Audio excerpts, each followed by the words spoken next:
আসসালামু আলাইকুম। উচ্চশিক্ষা শেষে পড়াশোনা শেষ করার পর সবারই লক্ষ্য থাকে ক্যারিয়ারে ভালো কিছু করা।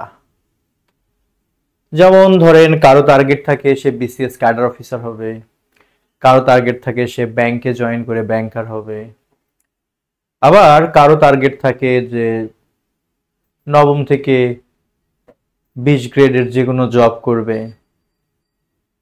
বিভিন্ন জনের বিভিন্ন রকম লক্ষ্য থাকে। তো বাংলাদেশের প্রেক্ষাপটে আপনি যে পরীক্ষায় অংশগ্রহণ করেন, প্রেপোজিশন বা বেসিক গ্রামার পার্ট থেকে কিন্তু প্রশ্ন থাকবেই, এটাই স্বাভাবিক। তো আমার কাছে মনে হয় একজন ক্যারিয়ারে সফল হওয়ার জন্য সে কতটা মেধাবী এগুলো মনে হয় বিষয় না, আসলে কে কতটা ধৈর্যশীল তার উপর অনেক কিছু ডিপেন্ড করে। আমার বিগত 12-13 বছর পড়ানোর অভিজ্ঞতা থেকে যদি আমি বলি, আমি দেখেছি অনেক ছেলে মেয়েদেরকে প্রচন্ড মেধাবী হওয়া সত্ত্বেও ধৈর্য না থাকার কারণে ওরা ছিটকে পড়ে গেছে। সেদিক থেকে বলবো আপনার মেধার দরকার নাই, বরং আপনি লেগে থাকেন আর সৃষ্টিকর্তার উপর, আল্লাহর উপর একটু নির্ভরশীল হন যে আল্লাহ আমি যদি পরিশ্রম করি নিশ্চয় আমাকে দিবে কিছু না কিছু।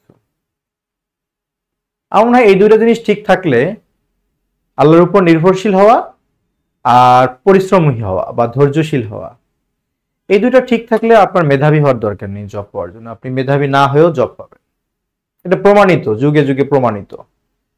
বাট একজন প্রচন্ড মেধাবী তবে ধৈর্য নাই, একটু হলেই বিরক্ত হয়ে যায়, একটু হলেই সরে যায়, লাইনচ্যুত হয়, লাভ হবে না, তার ক্যারিয়ারে সফল হওয়া অনেক কঠিন ব্যাপার।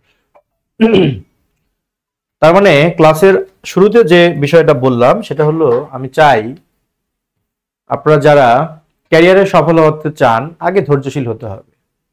শুধু আগে না, ক্যারিয়ারে জয়েন করার পরেও আপনার ধৈর্যশীল হতে হবে। কারণ আপনি যেখানে কাজ করবেন সেখানে প্রচন্ড ধৈর্য না থাকলে আপনি আপনার প্রমোশন আটকে যাবে, মানুষের সাথে খারাপ ব্যবহার করে ফেলবেন, আরো অনেক কিছু হয়ে যাবে। ধৈর্য আগে দরকার। সোশ্যাল মিডিয়াতে আমরা অনেক কন্টেন্ট পাই, আমরা দেখি 5 মিনিটে এটা করুন, 10 মিনিটে সেটা শিখুন, 20 মিনিটে এটা শিখুন। বিভিন্ন রকম টপিক দেখে আমরা ভাবি পড়ালেখা বুঝি খুব সহজ। আসলে ভাই পড়ালেখা সহজ না, মোটেও না।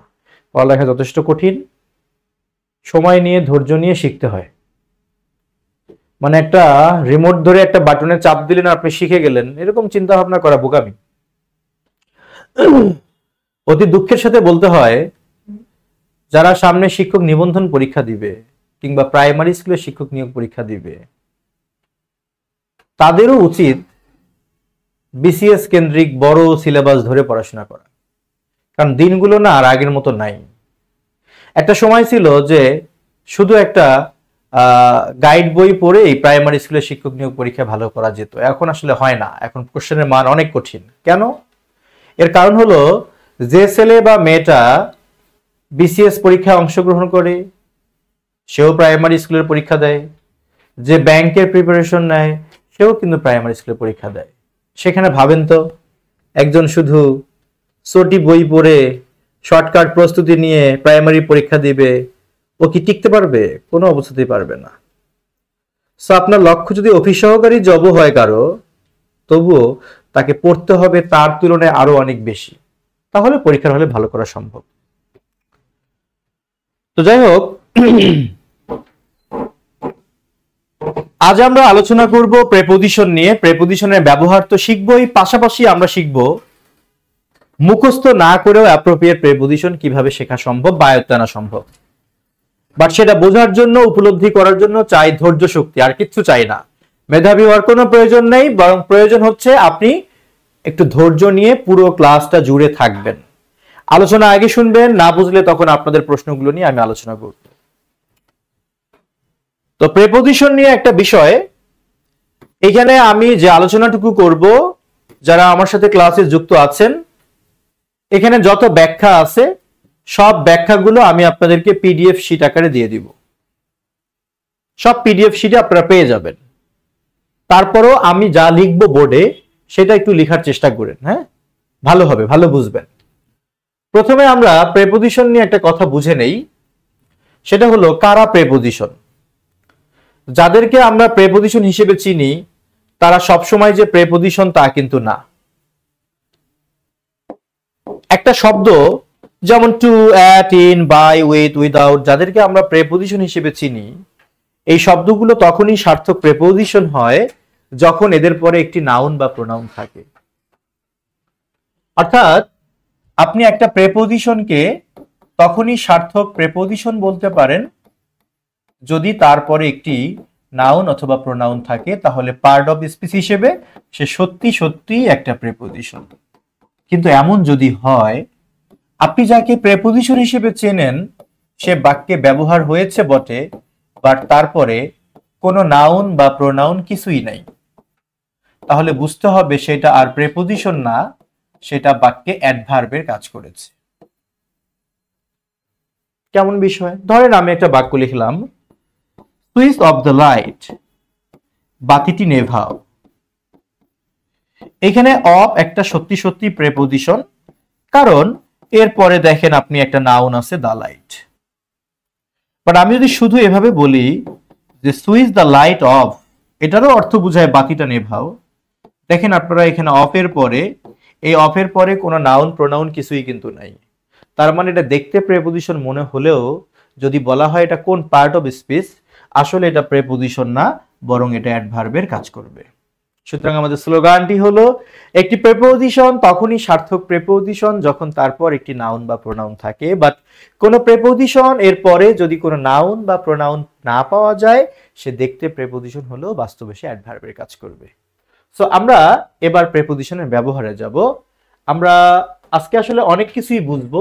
ওই যে ক্লাসের শুরুতে বললাম, যার ধৈর্য শক্তি নেই তার জন্য আজকের ক্লাস না। আজকের ক্লাসটা পাক্কা 2 ঘন্টা জুড়ে ক্লাসটা হবে, একদম 2 ঘন্টা জুড়ে ক্লাসটা চলবে। এই ধৈর্য যার নাই সে, তার পক্ষে অনেক কিছু বোঝা সম্ভব না। হ্যাঁ, 10 মিনিটে কিচ্ছু হয় না, কিছু হয় না 10 মিনিটে। আমি চাইলে অনেক কিছু 10 মিনিটে খেলা দেখাতে পারবো, ম্যাজিক হবে, বাট পরীক্ষায় কাজে আসবে না। ম্যাজিক বিদ্যা পরীক্ষায় কাজে আসে না। তো আমরা প্রথমে দেখব অন, ওভার, অ্যাবভ এর মধ্যে পার্থক্যটা কি, কারণটা কি।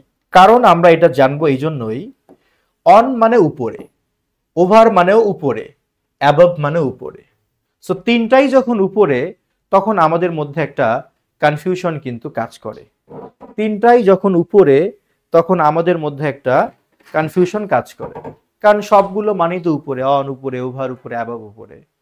তো আমরা এই তিনটার ব্যবহার 2 ধাপে শিখব। প্রথমে আমরা বুঝবো উপরে বুঝাতে এদের মধ্যে পার্থক্যটা কি। এছাড়াও আরো অনেক ব্যবহার আছে, সেটা আমরা এখন পর্যায়ক্রমে শিখব।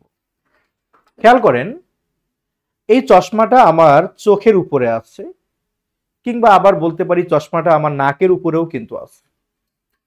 এখন চশমাটা আমার মাথার উপরে আছে, তাহলে চশমাটা যে মাথার উপরে আছে এটা কিন্তু সংলগ্ন অবস্থায় উপরে আছে। খুব সহজ করে বলছেন, যখন কোনো জিনিস এরকম সংলগ্ন অবস্থায় উপরে থাকবে তার নাম হলো অন। আর যখন দেখবেন সংলগ্ন ছাড়া উপরে, তখন সেটা ওভারও হতে পারে, অ্যাবভও হতে পারে। পার্থক্যটা কি?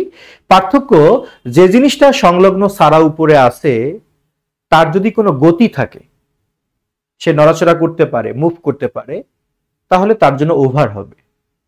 বাট যে জিনিসটা সংলগ্ন ছাড়া উপরে আছে যদি তার কোনো গতি না থাকে তার জন্য অ্যাবভ হবে। তাহলে কি বুঝলাম?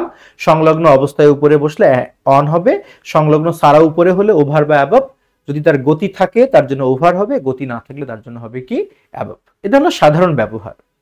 তাহলে যদি এই বিষয়টাকে আমরা একটু চিত্রের মাধ্যমে বুঝে যাই, যদি আমরা একটু চিত্রের মাধ্যমে বোঝার চেষ্টা করি, মনোযোগ দিয়ে ক্লাসটা বোঝেন। পিডিএফ শিট আমি দিয়ে দিব, যারা ক্লাসে জয়েন করছেন প্রত্যেকে পিডিএফ শিট পেয়ে যাবেন, টেনশন নিন না। এখানে আমরা 3টা চিত্র দেখতে পাচ্ছি, একটু খেয়াল করেন। আমরা দেখতেছি এটা হলো মুখ, এই মুখটার উপরে নাক আছে। এই যে মুখ, মুখের উপরে নাক আছে। এখন আপনাকে যদি প্রশ্ন করা যায় মুখের উপরে যে নাকটা আছে সংলগ্ন অবস্থায় নাকি ছাড়া, অনেকেই বলবেন সংলগ্ন ছাড়া, সংলগ্ন অবস্থায়। আসলে নাকটা মুখের উপরে আছে সংলগ্ন ছাড়া। সংলগ্ন মানে কি? সংলগ্ন মানে একটার উপরে আরেকটা জাতা দিয়ে থাকবে এরকম। যেমন এটা আমার ডান হাত, এটা আমার বাম হাত। তো আমি যদি বলি মাই right hand is dash my left hand, এটা হবে on. My right hand is on the left hand, কারণ সংলগ্ন অবস্থায় উপরে। আর এখন সংলগ্ন ছাড়া উপরে। তো মুখের উপরে যে নাকটা, এটা সংলগ্ন ছাড়া উপরে আছে। যদি সংলগ্নই হতো তাহলে নাকটা এইখানে না, নাকটা থাকতো এই জায়গায়, আমরা হা করতে পারতাম না। কথা কি বুঝলেন? সংলগ্ন মানে এরকম একটার উপরে আরেকটা জাতা দিয়ে বসে থাকা। তাহলে প্রমাণিত হলো মুখের উপরে যে নাকটা আছে এটা সংলগ্ন অবস্থায় না, বরং সংলগ্ন ছাড়া আছে। তো যেহেতু নাকটা সংলগ্ন ছাড়া উপরে, তার মানে এই উপরে বুঝাতে হয় ওভার, না হলে অ্যাবভ। এখন আমরা হিসাব নিকাশ করে দেখলাম যে নাকটা আজকে এখানে, কালকে এখানে, পরশু এখানে, সরানো কিন্তু যাবে না, মানে নাক মুভ করানো যায় না। যেহেতু যায় না, তাই এটার জন্য অ্যাবভ হবে। তাহলে আমাকে যদি ইংলিশে বলতে বলা হয় যে মুখের উপরে নাক আছে, ইংলিশ কি? আমি বলবো the nose is above the mouth. আর আমার মাথার উপরে চশমা আছে, the glasses are on my head, কারণ সংলগ্ন অবস্থায় উপরে। এবার দেখেন, এই মেয়েটা যদি এখানে দাঁড়িয়ে থাকে, কল্পনা করেন এই বিমানটা তার মাথার উপর দিয়েই যাবে। যতটা কাছে দেখা যায় ছবিতে, আসলে এত কাছে না, মাথার উপর দিয়ে উড়ে গেল। একটা বিমান বা একটা পাখি যদি তার মাথার উপর দিয়ে উড়ে যায়, তাহলে বুঝতেই পারছেন নিশ্চয় মাথায় লাগবে না, সংলগ্ন ছাড়াই হবে। তো সংলগ্ন ছাড়া উপরে হলে কি হয়? ওভার বা অ্যাবভ হয়। যেহেতু বিমান বা পাখির গতি আছে, তাহলে এখানে ওভার হবে। তাহলে আমাকে বলতে হবে a bird flew over her head, over her head. অথবা আমাকে বলতে হবে an aeroplane flew over her head. সংলগ্ন ছাড়া উপরে গতি আছে, তাই ওভার হবে। আচ্ছা, আপনাদের কিছু প্রশ্ন আছে আমি জানি, সেই প্রশ্নগুলো দেখেন আসে কিনা, আগে বোঝেন একটু। এখন ধরেন একটা লোক দাঁড়িয়ে আছে, ওর মাথার উপর দিয়ে একটা ফ্যান ঘুরতেছে। এটা অনেকের মনে প্রশ্ন ঘুরতেছে, আমি জানি যে তার মাথার উপরে ফ্যানটা ঘুরতেছে। The fan is moving, the fan is moving dash is head.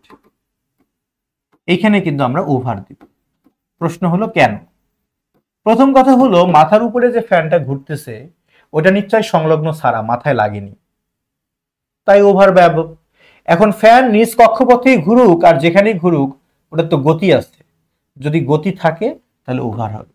এই জন্য আমরা বলি the fan is moving over my head, বা ওভার দ্য হেড, বা ওভার হার হেড। এখন এমন যদি হয়, আপনার মনে কি ঘুরতেছে আমি জানি, এমন যদি হয় যে স্যার ফ্যানটা ঘুরতেছে না, ধরেন থাইমা আছে, তখন তখন কি? তখন ওভার হবে না, তখন হবে above. The fan is above his head. তাহলে সংলগ্ন অবস্থায় উপরে হলে অন, সংলগ্ন ছাড়া উপরে হলে ওভার বা অ্যাবভ। যদি তার গতি থাকে তার জন্য ওভার হবে, গতি না থাকলে তার জন্য কি হবে? অ্যাবভ হবে। আচ্ছা, কিন্তু একটা স্লোগান সবসময় মনে রাখবেন। সেই স্লোগানটা কি? সংলগ্ন অবস্থায় উপরে হলে ওভার হয়, কথা সত্য, অ্যাবভ হয়, কথাও সত্য।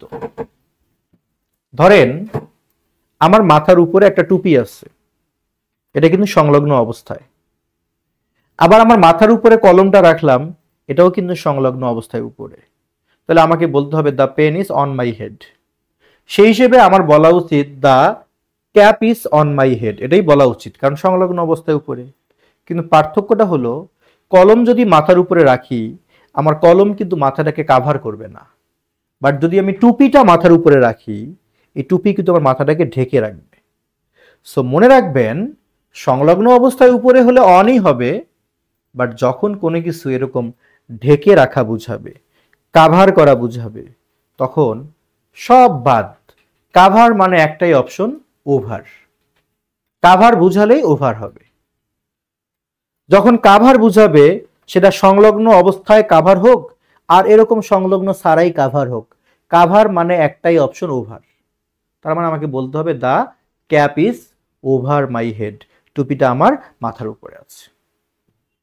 এই লাল টুপিটা তার মাথার উপরে আছে, মেয়েটির মাথার উপরে আছে, তার মানে the red cap is over the head of the girl, মেয়েটির মাথার উপরে আছে।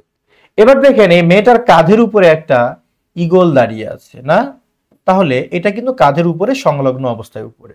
তাহলে আমাকে বলতে হবে the eagle is standing on her shoulder, on her shoulder, তার কাঁধের উপর দাঁড়িয়ে আছে, কারণ সংলগ্ন অবস্থায় উপরে, তাই অন হলো। আচ্ছা, এবার দেখেন এই ভদ্রলোক চিকিৎসক বা সেবক, নার্সও হতে পারেন, সে করছে কি এর মাথার উপরে একটা ছাতা ধরেছে। এটা কিন্তু একটা কাভার, ঢেকে রাখা। এই ছাতাটা তার মাথায় টাচ করুক আর না করুক, যখনই কাভারের প্রসঙ্গ তখন ওভার।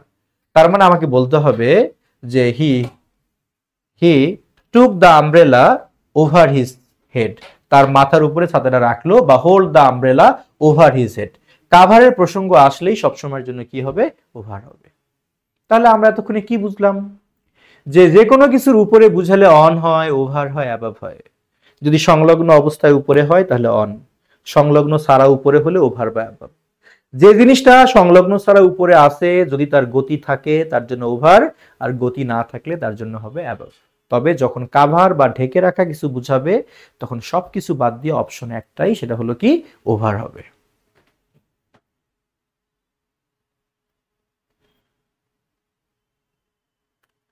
মুফাজ্জল হোসেন, আমিন আমিন আমিন। আচ্ছা, এবার আমরা আরো কিছু বিষয় বুঝে আসি। সেটা আমরা অন, ওভার, অ্যাবভের ব্যবহারটা আমরা একটু বিস্তারিত জেনে আসবো। হ্যাঁ, আমরা একটু বিস্তারিত জেনে আসি। আগে আমরা অন, ওভার, অ্যাবভের জাস্ট ভূমিকাটুকু আলোচনা করলাম। আচ্ছা, এরকম আরো অনেক বিস্তারিত ব্যবহার আছে, আমরা এখন সেখানে যাব। প্রথমে আসি অনের ব্যবহার। অন কোন কোন ক্ষেত্রে ব্যবহার হয় আমরা একটু জেনে নেই। উপরে তো বুঝলাম, এছাড়া আরো কত কিছুর ব্যবহার আছে। তো সেটাতে যাওয়ার আগে আমি আপনাদেরকে 4 থেকে 5টা বাক্য দিব, আপনারা অন, ওভার, অ্যাবভ এই কয়টা দিয়ে শূন্যস্থান পূরণ করবেন।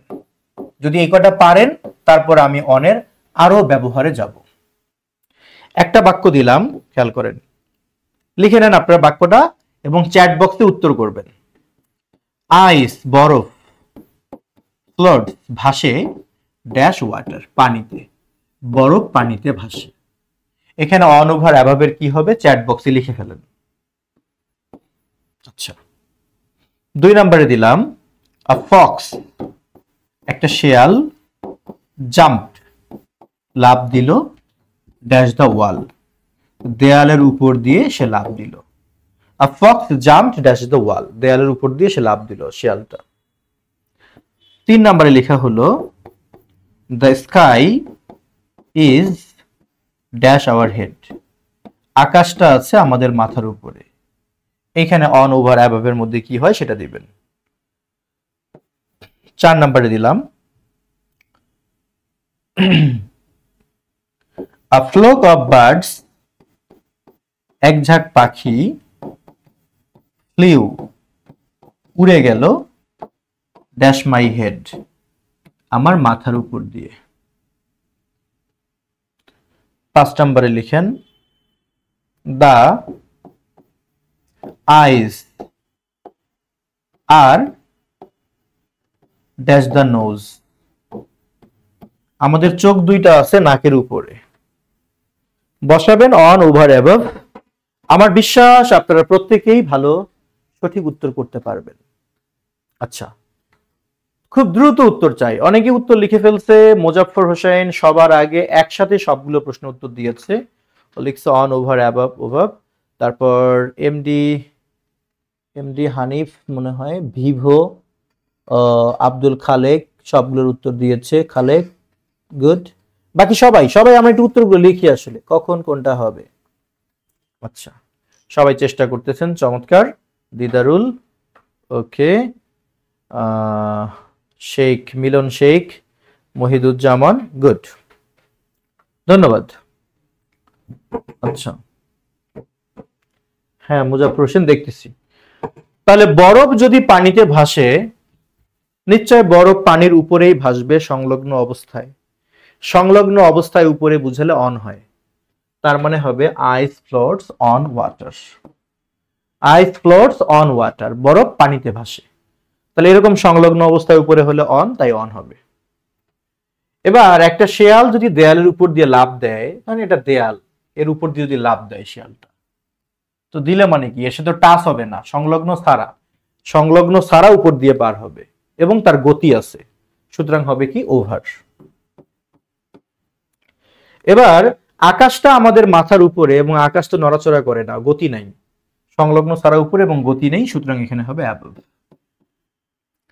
A flock of birds flew, এক ঝাঁক পাখি উড়ে গেল আমার মাথার উপর দিয়ে। তাহলে মাথার উপর দিয়ে যদি পাখি উড়ে যায় নিশ্চয় পাখির গতি আছে, তাহলে ওভার হবে।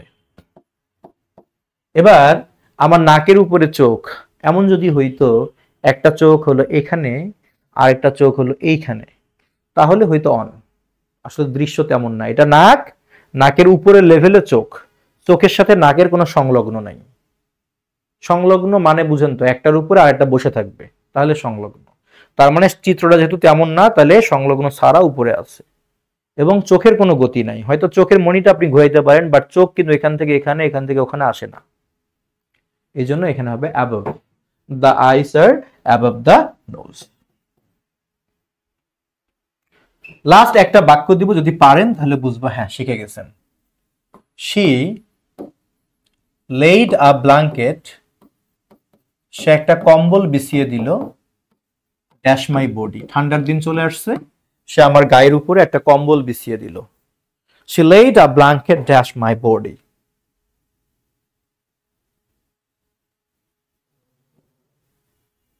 ওভার ওভার ওভার, শাবাশ। ওকে মুজাফফর, কি প্রশ্ন শুনতে চাই, কি প্রশ্ন? প্রশ্ন করা যাবে। আসসালামু আলাইকুম। ও আচ্ছা, আপনি বলেন। আপনি ভালো আছেন? হ্যাঁ আমি ভালো আছি ভাই।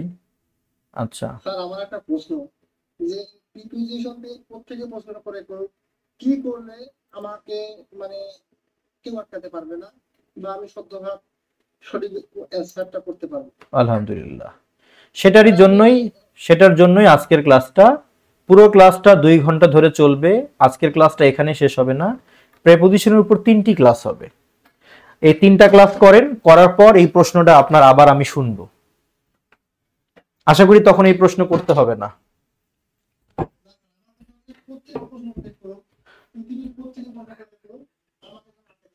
ওকে, আমিন আমিন আমিন। আল্লাহ এই মুজাফফর ভাই যা বলেছে মাবুদ কবুল করে নিও, তার মনের আশা পূর্ণ করে দিও। আচ্ছা, আমিন আমিন আমিন। খুবই ভালো। টুপিটা সুন্নত, টুপিটা সুন্নত, আরো অনেক ফরজ আছে। আচ্ছা, শুনে ভালো লাগলো। আচ্ছা তাহলে she laid a blanket, সবাই লিখেছে ওভার মাই বডি, কারণ ব্ল্যাঙ্কেট কভার করা থাকবে তাই ওভার হবে। খেলা এখানেই শেষ না, এতক্ষণ ধরে অন ওভার অ্যাভাবের স্বাভাবিক ব্যবহার বুঝলাম মাত্র, এটা ছিল উপরের প্রলেপ। এবার আমরা ভেতরে ঢুকবো। ওই যে আমি শুরুতে বললাম, আসলে আমার ক্লাস সবাই করতে পারে না, এই ধৈর্য শক্তি সবার হয় না, এবং যার ধৈর্য শক্তিটুকু আছে আশা করি সে কোর্স করে বলবে যে এক জীবনে যা শিখি নাই একটা কোর্স করে সেটা শিখছি। তো আমরা অনের ব্যবহারে একটু যদি এখন আসি, আপনাদের কাছে আমার আবার 2টা প্রশ্ন, চিত্র দিয়ে দিয়ে আমরা বুঝবো, আর তথ্য সব পিডিএফ শিটে থাকবে, তো তথ্য লিখে নেওয়ার কোনো প্যারা নাই, শুধু মনোযোগ দেন।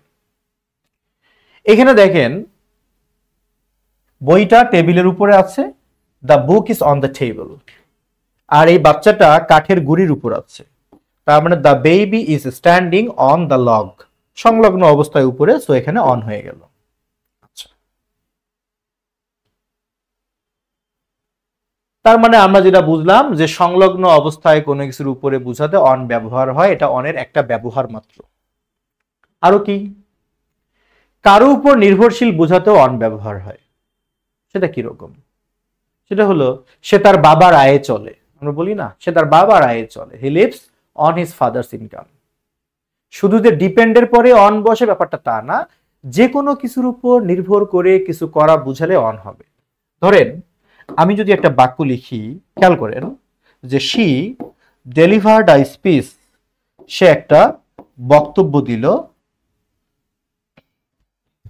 ইন ইংলিশ, ইংলিশে বক্তব্যটা দিল on the importance of women education, নারী শিক্ষার গুরুত্বের উপর সে একটা বক্তব্য দিল।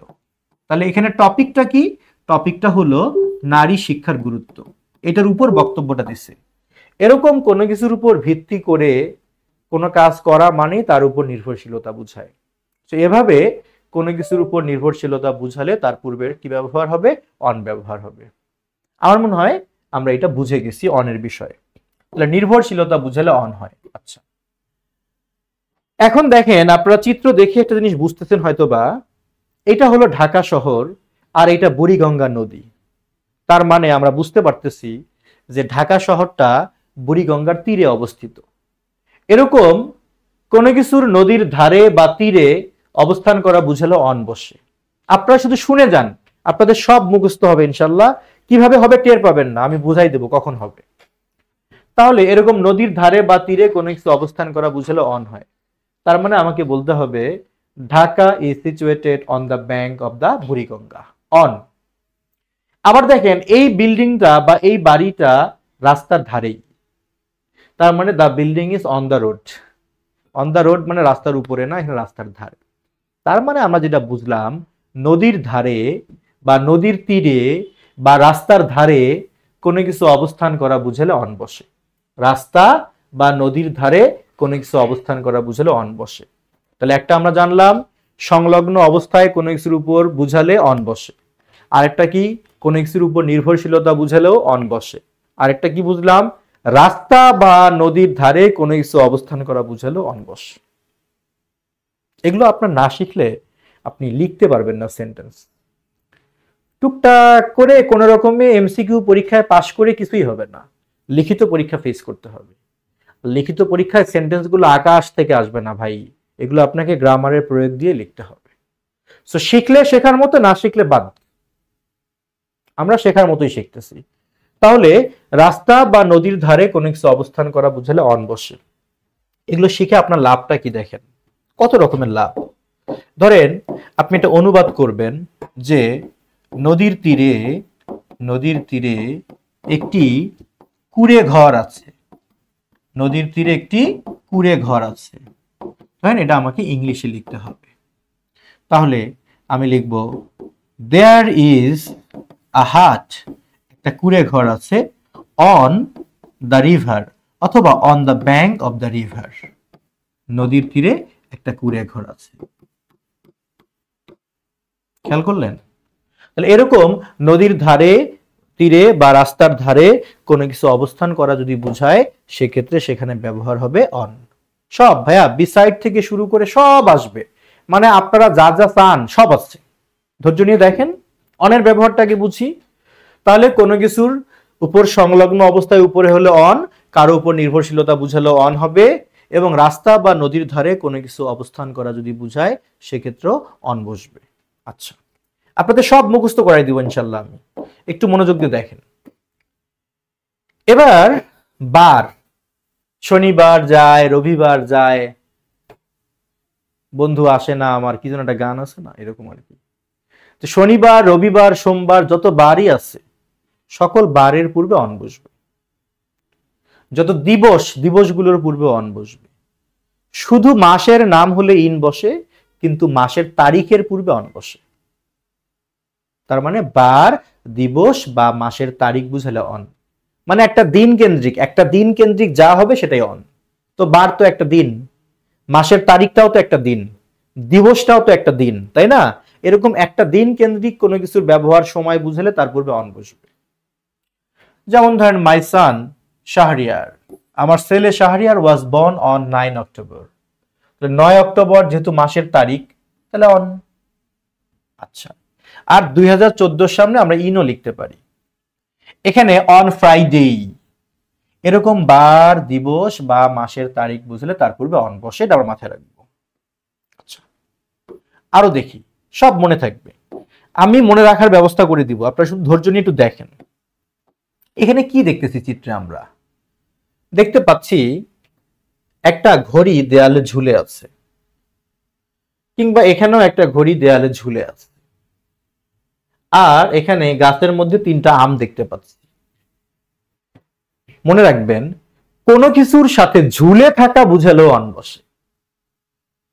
কোনো কিছুর সাথে ঝুলে থাকা বুঝালেও অন বসে। এখন যদি আপনাকে অনুবাদ করতে বলা হয় যে অনুবাদ করুন গাছটিতে আম আছে, আমার দুঃখ লাগে, আমার মনে হলে কান্না আসে আমার, আমি যখন দেখি অনেক স্টুডেন্টকে যে এই ধরনের অনুবাদগুলো তারা মুখস্থ করে, কি যে বুকটা ফেটে যায় আমার, সত্যি বলছি বুকটা ফেটে যায়। সকাল থেকে গুড়ি গুড়ি বৃষ্টি হচ্ছে, মুখস্থ করে, ডাইরেক্ট বাক্য মুখস্থ করে, ইস কি যে খারাপ লাগে। কেন মুখস্থ করে জানেন? ওই যে ও শর্টকাটে শিখতে চাইছে, তাই মুখস্থ করতে হয়। গাছটিতে আম আছে, মুখস্থ করার কি আছে? কোথাও কিছু আছে বুঝালে দেয়ার হয়। কারণ গাছটিতে আমি বললাম 3টি আম আছে, তাহলে দেয়ার আর 3 ম্যাঙ্গোস, 3টা আম আছে। এখন এখানে অনেকেই লিখবে ইন দ্য ট্রি, স্বাভাবিক যে কেউই লিখবে ইন দ্য ট্রি, কিন্তু শোনা না, ইন হবে না এখানে। আমগুলো যেহেতু গাছে ঝুলে থাকে, সুতরাং এখানে ইন হবে না ভাইয়া, এখানে হবে অন। তাহলে দেয়ার আর 3 mangoes on the tree, not in the tree. তাহলে এরকম কোনো কিছুর সাথে ঝুলে থাকা বুঝালে, যার সাথে ঝুলে থাকা বুঝাবে তার পূর্বে আপনার অন ব্যবহার করতে হবে।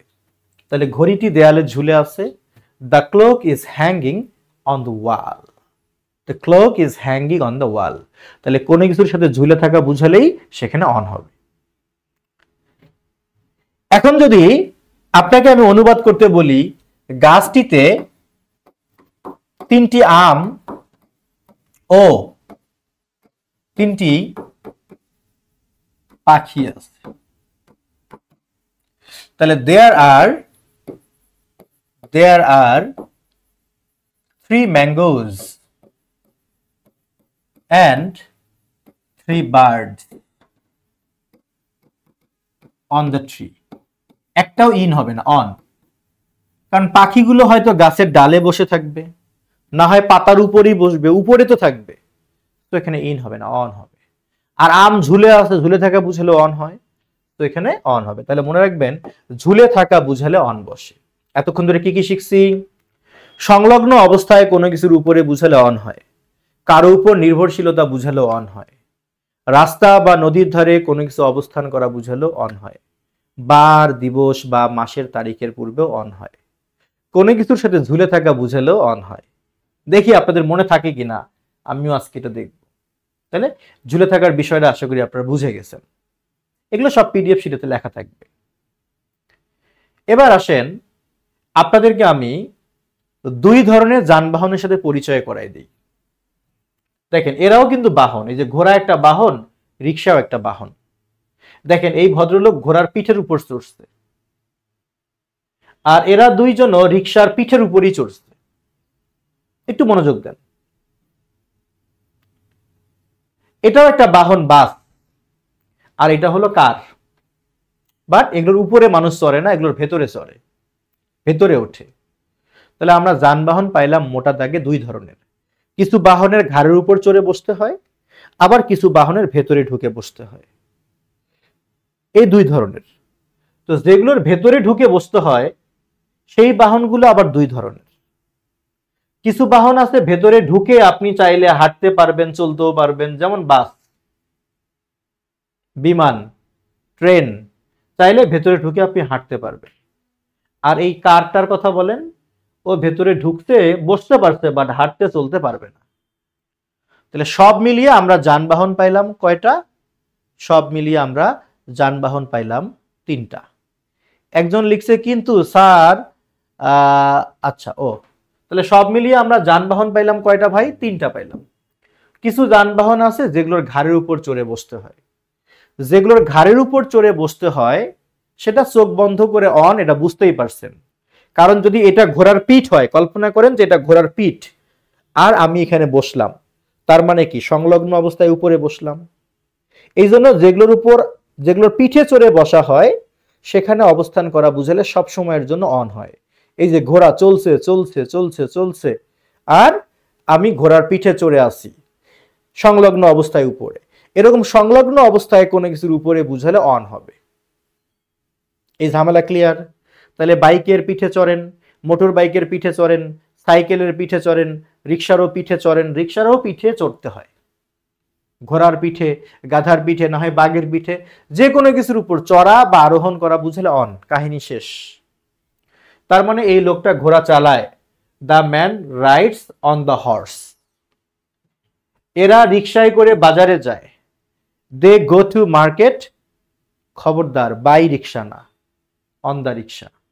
বাই বাস হতে পারে, বাট রিক্সা মানে অন দ্য রিক্সা, মানে যার ঘাড়ের উপর চড়ে বসতে হয় সেগুলোর পূর্বে অন ব্যতীত অন্য কোনো প্রেপোজিশন বসে না না না। কথা clear? He rides on the horse, he was on a rickshaw, সে রিক্সায় ছিল। তাহলে যেগুলোর পিঠে চড়ি সেগুলোর কাহিনী শেষ। এবার যেসব যানবাহনের আমরা ভেতরে ঢুকি, মনোযোগ দেন, যেসব যানবাহনের ভেতরে ঢুকতে হয়, এই যানবাহনগুলো ব্যবহার করে যদি কোথাও যাওয়া বা আসা বুঝায় তাহলে বাই হবে। যে আমি বাসে করে খুলনা গেলাম, I went to Khulna by bus. আমি কারে করে খুলনা গেলাম, I went to Khulna by car. But আমি রিক্সায় করে খুলনা গেলাম, I went to Khulna by rickshaw না, অন দ্য রিক্সা। কারণ ওই যে যেগুলোর পিঠের উপর চড়ে বসতে হয় ওরা অন ছাড়া অন্য কিছুকে রিসিভ করে না। তাহলে ওরা বাদে যেগুলোর ভেতরে চড়ে চলতে হয় এগুলোর ক্ষেত্রে আমরা যদি এদেরকে ব্যবহার করে কোথাও যাওয়া বা আসা বুঝাই তাহলে হবে কি বাই। কি হবে? বাই হবে। তার মানে আমাকে বলতে হবে আই ওয়েন্ট টু খুলনা বা আই ওয়েন্ট টু রংপুর, আমি রংপুরে গেলাম বাই বাস বা ট্রেন বা কার, বাই হবে। এটা হলো যাওয়া আসার প্রসঙ্গ বুঝালে বাই হবে। বাট যখন এর ভেতরে অবস্থান করার প্রসঙ্গ হবে তখন কিন্তু বাই না। এই তুমি কোথায় আছো ভাইয়া? আমি তো বাসে আছি এখন। তখন বলা যাবে না যে আই এম বাই বাস। যখন ভেতরে অবস্থান করার প্রসঙ্গ আসবে তখন প্রেপোজিশন দুইটা, অন অথবা ইন, অন অথবা ইন। তাহলে যখন কোনো বাহনকে ব্যবহার করে কোথাও যাওয়া বা আসা বুঝাবে তখন হবে বাই। আর যখন ভেতরে অবস্থান করার প্রসঙ্গ হবে তখন হবে অন অথবা ইন। পার্থক্যটা কি? পার্থক্য, যেসব যানবাহনের ভেতরে ঢুইকা হাঁটা যায় চলা যায় সেখানে অবস্থান করলে হবে অন, আর যেগুলোর ভেতরে ঢুকে হাঁটা বা চলা যায় না সেখানে অবস্থান করলে হবে ইন। এরে যদি ফোন দেয় এই তুমি কই আছো, ও বললো ভাই আমি কারের ভেতরে আছি, পরে ফোন দেন, তখন ও বলবে যে ভাই bro I am in the car, I will call you later, আমি তোমার পরে ফোন করব। তো ইন দ্য কার, কারণ ও হাঁটতে চলতে পারে না। আর যদি এরে ফোন দেই যে তুমি কোথায় আছো সোনামণি, ও বললো ভাই আমি তো বাসের ভেতরে, পরে ফোন দিব আপনাদের, তখন ও বলবে যে bro I am on the bus, I will call you later. যানবাহনের 14 গোষ্ঠী শেষ। তাহলে যেসব বাহনের উপরে চড়ে বসতে হয় বা আরোহণ করতে হয় সেগুলোর পূর্বে সবসময়ের জন্য অন। সেটা আপনি হি রাইডস বাইসাইকেল, ওই অন বাইসাইকেল হবে। মানে যার ঘাড়ের উপর চড়ে বসতে হয় সেটার ক্ষেত্রে সবসময় অন হবে। এটার কাহিনী শেষ একবারে। আর যেসব যানবাহনের ভেতরে ঢুকতে হয় সেগুলোকে ব্যবহার করে শুধু বাইক কেন, আরিফুল, বাইক, মোটর বাইক, গাধা, ঘোড়া, হাতি, রিক্সা, যার ঘাড়ের উপর চড়ে বসতে হয় সেগুলোর পূর্বে অন ছাড়া কিছু বসে না। আর যেগুলোর ভেতরে ঢুকতে হয় সেগুলোর ক্ষেত্রে দুইটা বিষয় মাথায় রাখবো। যদি বাহনগুলো ব্যবহার করে কোথাও যাওয়া বা আসা বুঝায় তাহলে বাই, আর যদি ভেতরে অবস্থান করা বুঝায় তাহলে ইন বা অন। হাঁটা চলা করা গেলে অন, না গেলে ইন। যানবাহন নিয়ে প্রেপোজিশন প্রায় পরীক্ষায় আসে। তো আমার মনে হয় একটা ধারণা সবার হয়ে গেছে। এতক্ষণ যেগুলো বকবক করলাম সেগুলো পিডিএফ শিটে সুন্দর করে লিখে দেওয়া থাকবে। এই যে যেসব যানবাহনের ভেতরে হাঁটা বা চলা যায় সেগুলোর ভেতরে অবস্থান করা বুঝালে অন বসে। যেমন হি ওয়াজ, সে ছিল, অন দ্য বাস বা অন দ্য ট্রেন বা অন দ্য শিপ বা অন দ্য প্লেন, অন হবে। কিন্তু যেসব যানবাহনের ভেতরে হাঁটা বা চলা যায় না সেখানে অবস্থান করা বুঝালে ইন বসে। যেমন হি ওয়াজ ইন হিজ কার। তবে কোন যানবাহনকে যদি আমরা যাতায়াতের মাধ্যম হিসেবে উল্লেখ করি তাহলে সেখানে বাই বসবে। যেমন we travel there by bus, by car, by train. আর যেগুলোর ঘাড়ের উপর চড়ে বসতে হয় তার পূর্বে তো সবসময়ের জন্য কি হবে? অন হবে। এবার আমি 3টা বাক্য দিব, দেখি সবাই সমাধান করতে পারে কিনা। একটা বাক্যেই আমি শূন্যস্থান দিব 3টা।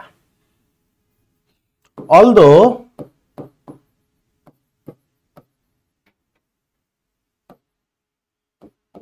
I go to market, যদিও আমি বাজারে যাই, মার্কেট ড্যাশ ফুট, পায়ে হেঁটে, or ড্যাশ মাই বাইসাইকেল, আমার দ্বিচক্র যানে করে,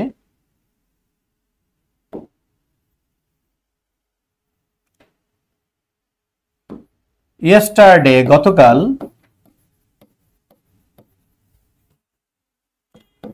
I went there আমি সেখানে গিয়েছিলাম, ড্যাশ a public bus,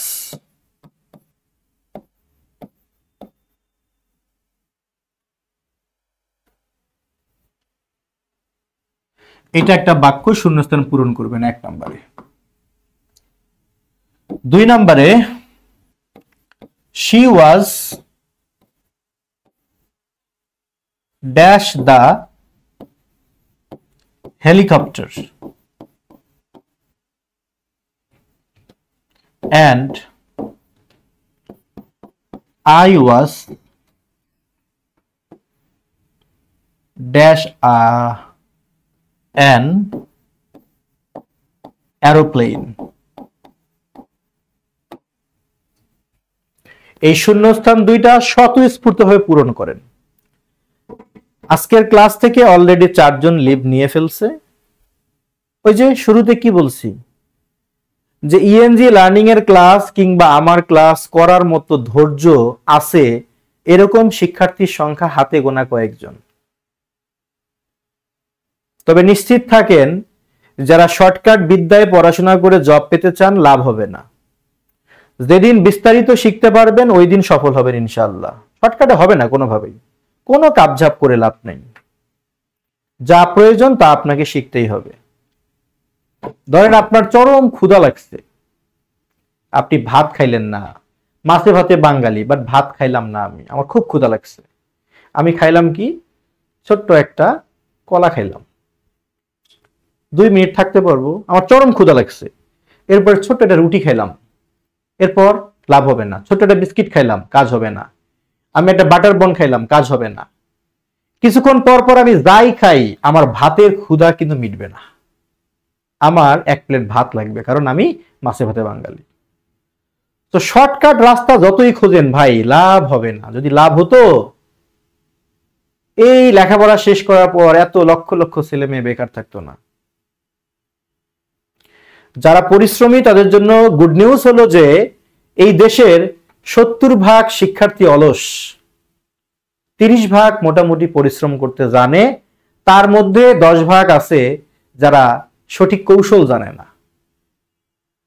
তার মানে আপনারা যারা পরিশ্রমী এবং কৌশল ধরতে পারবেন তারা 20% আছেন, তারা কিন্তু সফল হওয়ার চান্স সবচেয়ে বেশি। তো এখানে কি আছে, she was dash helicopter, প্রথম বাক্য although I go to market dash foot, পায়ে হেঁটে যাওয়া বুঝায় অন হবে। কেন? কারণ আপনি পায়ের উপর ভর করেই তো যান, এই জন্য যার উপর নির্ভর করে যাওয়া হয় তার পূর্বে অন বসে, তাই অন ফুট, পায়ে হাঁটা বুঝালে অন ফুট হয়। অথবা বাইসাইকেলে করে যাই, তাহলে এখানে অন, কারণ কোনো কিছুর উপর চড়া বা আরোহণ করা বুঝলে অন। তাহলে যদিও আমি বাজারে যাই পায়ে হেঁটে বা অন মাই বাইসাইকেল। আচ্ছা, তবে গতকাল আমি সেখানে একটা পাবলিক বাসে করে গেছিলাম, তাহলে এখানে বাসটা হলো যাতায়াতের মাধ্যম, তাই এখানে হবে বাই। যদি বলতো আমি পাবলিক বাসের ভেতরে ছিলাম তাহলে ইন হতো, অন হতো, তাহলে অন হতো। এবার বলছে she was dash helicopter and I was dash an aeroplane, সে ছিল হেলিকপ্টারের ভেতরে আর আমি ছিলাম প্লেনের ভেতরে। আপনারা হয়তো জানেন হেলিকপ্টারের ভেতরে নরমালি হাঁটা চলা করা যায় না নরমালি। তাহলে সেই দিক থেকে চিন্তা করলে আমার এখানে দেয়া উচিত she was in the helicopter. আর আমি ছিলাম এরোপ্লেনের ভেতরে, এরোপ্লেনের ভেতরে হাঁটাচলা করা যায়, সেদিক থেকে এখানে হচ্ছে on, I was on an aeroplane. তাহলে যখন কোনো যানবাহনের ভেতরে অবস্থান করা বুঝাবে, যদি সেখানে হাঁটাচলা করা যায় তাহলে হবে অন, আর যদি হাঁটাচলা করা না যায় সেক্ষেত্রে হবে কি ইন। তো যানবাহনের ব্যবহারটা আশা করি চমৎকার ভাবে বুঝে গেলেন। এবার আসেন আমরা আরেকটা ভাইরাল ব্যবহার শিখব, সেটা হলো মোবাইল ফোন নিয়ে একটা কথা। ফোনের পূর্বে কখন কোনটা বসে? আমরা তিনটা সূত্র মনে রাখতে পারি। একটা হলো নাম্বার 1, ফোনে যখন ফোন ব্যবহার করে শুধুই কথা বলা বুঝাবে, ফোনে শুধুই কথা বলা যদি বুঝাতে অন দা ফোন, মানে ফোন দ্বারা শুধুই যখন কথা বলা বুঝাবে তখন অন দা ফোন। আর ফোনের মাধ্যমে কাউকে কিছু জানানো হলে, হ্যাঁ সবাই উত্তরগুলো করছেন দেখেছি আমি, থ্যাংক ইউ। ফোনের মাধ্যমে কাউকে কিছু জানানো হলে, ফোনের মাধ্যমে কাউকে কিছু জানানো হলে তখন হবে over the phone, over the phone. আর যখন দেখবেন ফোনের পূর্বে কোনো আর্টিকেল নাই, সেই phone mobile phone, telephone, landphone, cellphone, যে কোনো ফোন হোক, ফোনের পূর্বে কোনো আর্টিকেল না থাকলে সেই ক্ষেত্রে হবে বাই ফোন। তাহলে তিনটা সূত্র। যখন ফোন দ্বারা শুধুই কথা বলা বুঝাবে তখন হবে অন দা ফোন। আর যখন ফোনের মাধ্যমে কাউকে কিছু জানানোর প্রসঙ্গ আসবে তখন তখন হবে ওভার দা ফোন। ওভারও লাগবে, দাও লাগবে। আর যখন দেখবেন ফোনের পূর্বে কোনো আর্টিকেলই নাই তখন হবে বাই ফোন। এই যে ভদ্রমহিলা, সে তার বান্ধবীর সাথে ফোনে কথা বলতেছে, ইংলিশে লিখতে হবে, তখন লিখতে হবে দা ভদ্রমহিলা, the lady is talking to her friend, সে তার বান্ধবীর সাথে কথা বলতেছে, বন্ধুর সাথে কথা বলতেছে, ড্যাশ দা ফোন। আপনারা ঝটপট চ্যাট বক্সে উত্তর করেন কি হবে। পানি খাবো, উত্তর করেন। আমি চ্যাট বক্সে সবার রিপ্লাই এর ঝড় দেখতে চাই, ঝড় ঝড় ঝড় দেখতে চাই, রাইট। আমি জানি আমার কোর্স সবাই করবে না, আমার কোর্স করার মতো উপযুক্ত স্টুডেন্টই আমি খুঁজে পাই না। যে কয়েকজন পাইছি তারা অত্যন্ত মনোযোগ দিয়ে ক্লাসটা করবে, এটা আমার বিশ্বাস। চমৎকার, অন অন অন, গুড। তাহলে the lady is talking to her friend on the phone, এটা ফোনে শুধুই কথা বলা বুঝালে অন হবে, on the phone. The lady is talking to her friend on the phone. এবার যদি আমি বাক্যটা এভাবে লিখি, খেয়াল করেন, আপনাদেরকে দেখাই। I have talk to him, আমি তার সাথে কথা বললাম অন দ্য ফোন, কথা বলার প্রসঙ্গ তাই on. She is always on the phone, এখানে অন দিলাম কেন? বলি না ও সারাদিন ফোনে থাকে ভাই, তার মানে কি সারাদিন ফোনে কথা বলে। এই যে কথা বলার প্রসঙ্গ বুঝালে অন দ্য ফোন হবে, on the phone. She is always on the phone. এবার ধরেন আমি একটা বাক্য লিখে দিলাম, দ্য পুলিশ ওয়ার ইনফর্মড, পুলিশকে জানানো হলো, অফ দ্য ম্যাটার, ঘটনাটি জানানো হলো পুলিশকে, ড্যাশ দ্য ফোন। এবার দেখি আপনারা কি লিখেন, the police were inform of the matter dash the phone. উত্তর করেন, সবাই উত্তর করি। আচ্ছা, ভাবছিলাম সবাই লিভ নিছে, তার মানে না, ওরা লিভ না, ইন্টারনেট মনে হয় ইস্যু ছিল, আবার জয়েন করতেছে। আচ্ছা, গুড, সবাই ওভার লিখেছে, চমৎকার। না হয়ে যাবে কই, হ্যাঁ, the police were inform of the matter over the phone, কারণ এখানে পুলিশকে ঘটনাটি জানানো হয়েছিল, হয়ে গেছে। এখন ধরেন সামনে বাঁধনের বিয়ে, তো বাঁধন তার বিয়েতে আমাদের সবাইকে দাওয়াত করলো যে ভাই আসতেই হবে কিন্তু। ঠিক আছে যাবো। তাহলে যদি বাক্যটা আমি ইংলিশে লিখি, বাঁধন ইনভাইটেড আস, বাঁধন আমাদেরকে দাওয়াত করলো, ড্যাশ দ্য ফোন। এই বাঁধন, বিয়ে হলে কি দাওয়াত টাওয়াত পাবো ভাই? উত্তর করেন। Badhon invited us dash the phone. চমৎকার চমৎকার, বাহ, মাশাআল্লাহ মাশাআল্লাহ মাশাআল্লাহ, সবাই ভালো লিখতেছে। ওভার দ্য ফোন, বাই হবে না ভাইয়া, এটা ওভার হবে, কারণ ওই যে ফোনের মাধ্যমে দাওয়াত করছে মানে কি জানিয়েছে, তাই ওভার। বাই হয় তখন যখন ফোনের পূর্বে এরকম কোনো আর্টিকেল থাকে না। তাহলে Badhon invited us over the phone, বাহ। এবার আপনাদের জন্য আরেকটা বাক্য দেই, দেখি কি করেন। she will discuss the issue, সে বিষয়টি নিয়ে আমার সাথে কথা বলবে, with me, আমার সাথে কথা বলবে, ড্যাশ ফোন। এটা কিন্তু একটা বিসিএস প্রিলিমিনারি কোশ্চেন, জাস্ট ওখানে সে এর জায়গায় নওরিন লেখা ছিল। she will discuss the issue with me dash phone, এখানে কি হবে? তালি তালি তালি, মারো তালি, মার হবা মার হবা, চমৎকার, সবাই লিখে বলছে বাই। তাহলে ফোনের পূর্বে কোনো আর্টিকেল নেই, তার মানে হবে কি বাই। ক্লিয়ার? তাহলে আমাদের অনের প্রসঙ্গে কিন্তু এইসব আলোচনা চলে আসছে। তাহলে যখন ফোন দ্বারা শুধুই কথা বলা বুঝাবে অন দ্য ফোন, ফোনের পূর্বে কোনো আর্টিকেল না থাকলে বাই ফোন, আর ফোন দ্বারা কারোর সাথে কোনো কিছু জানানো বুঝালে তখন ওভার দ্য ফোন। ফোনের মাধ্যমে কাউকে কিছু জানানো বুঝালে ওভার দ্য ফোন হবে। আচ্ছা, এই তো লিখে দিয়েছি, মোবাইল ফোনে বা কারো কোনো ফোনে কাউকে কিছু জানানো হলে তখন ওভার দ্য ফোন, আর আর্টিকেল না থাকলে বাই ফোন। ওকে, তাহলে এতক্ষণ ধরে আমরা কিসের ব্যবহার শিখলাম? অনের ব্যবহার শিখলাম।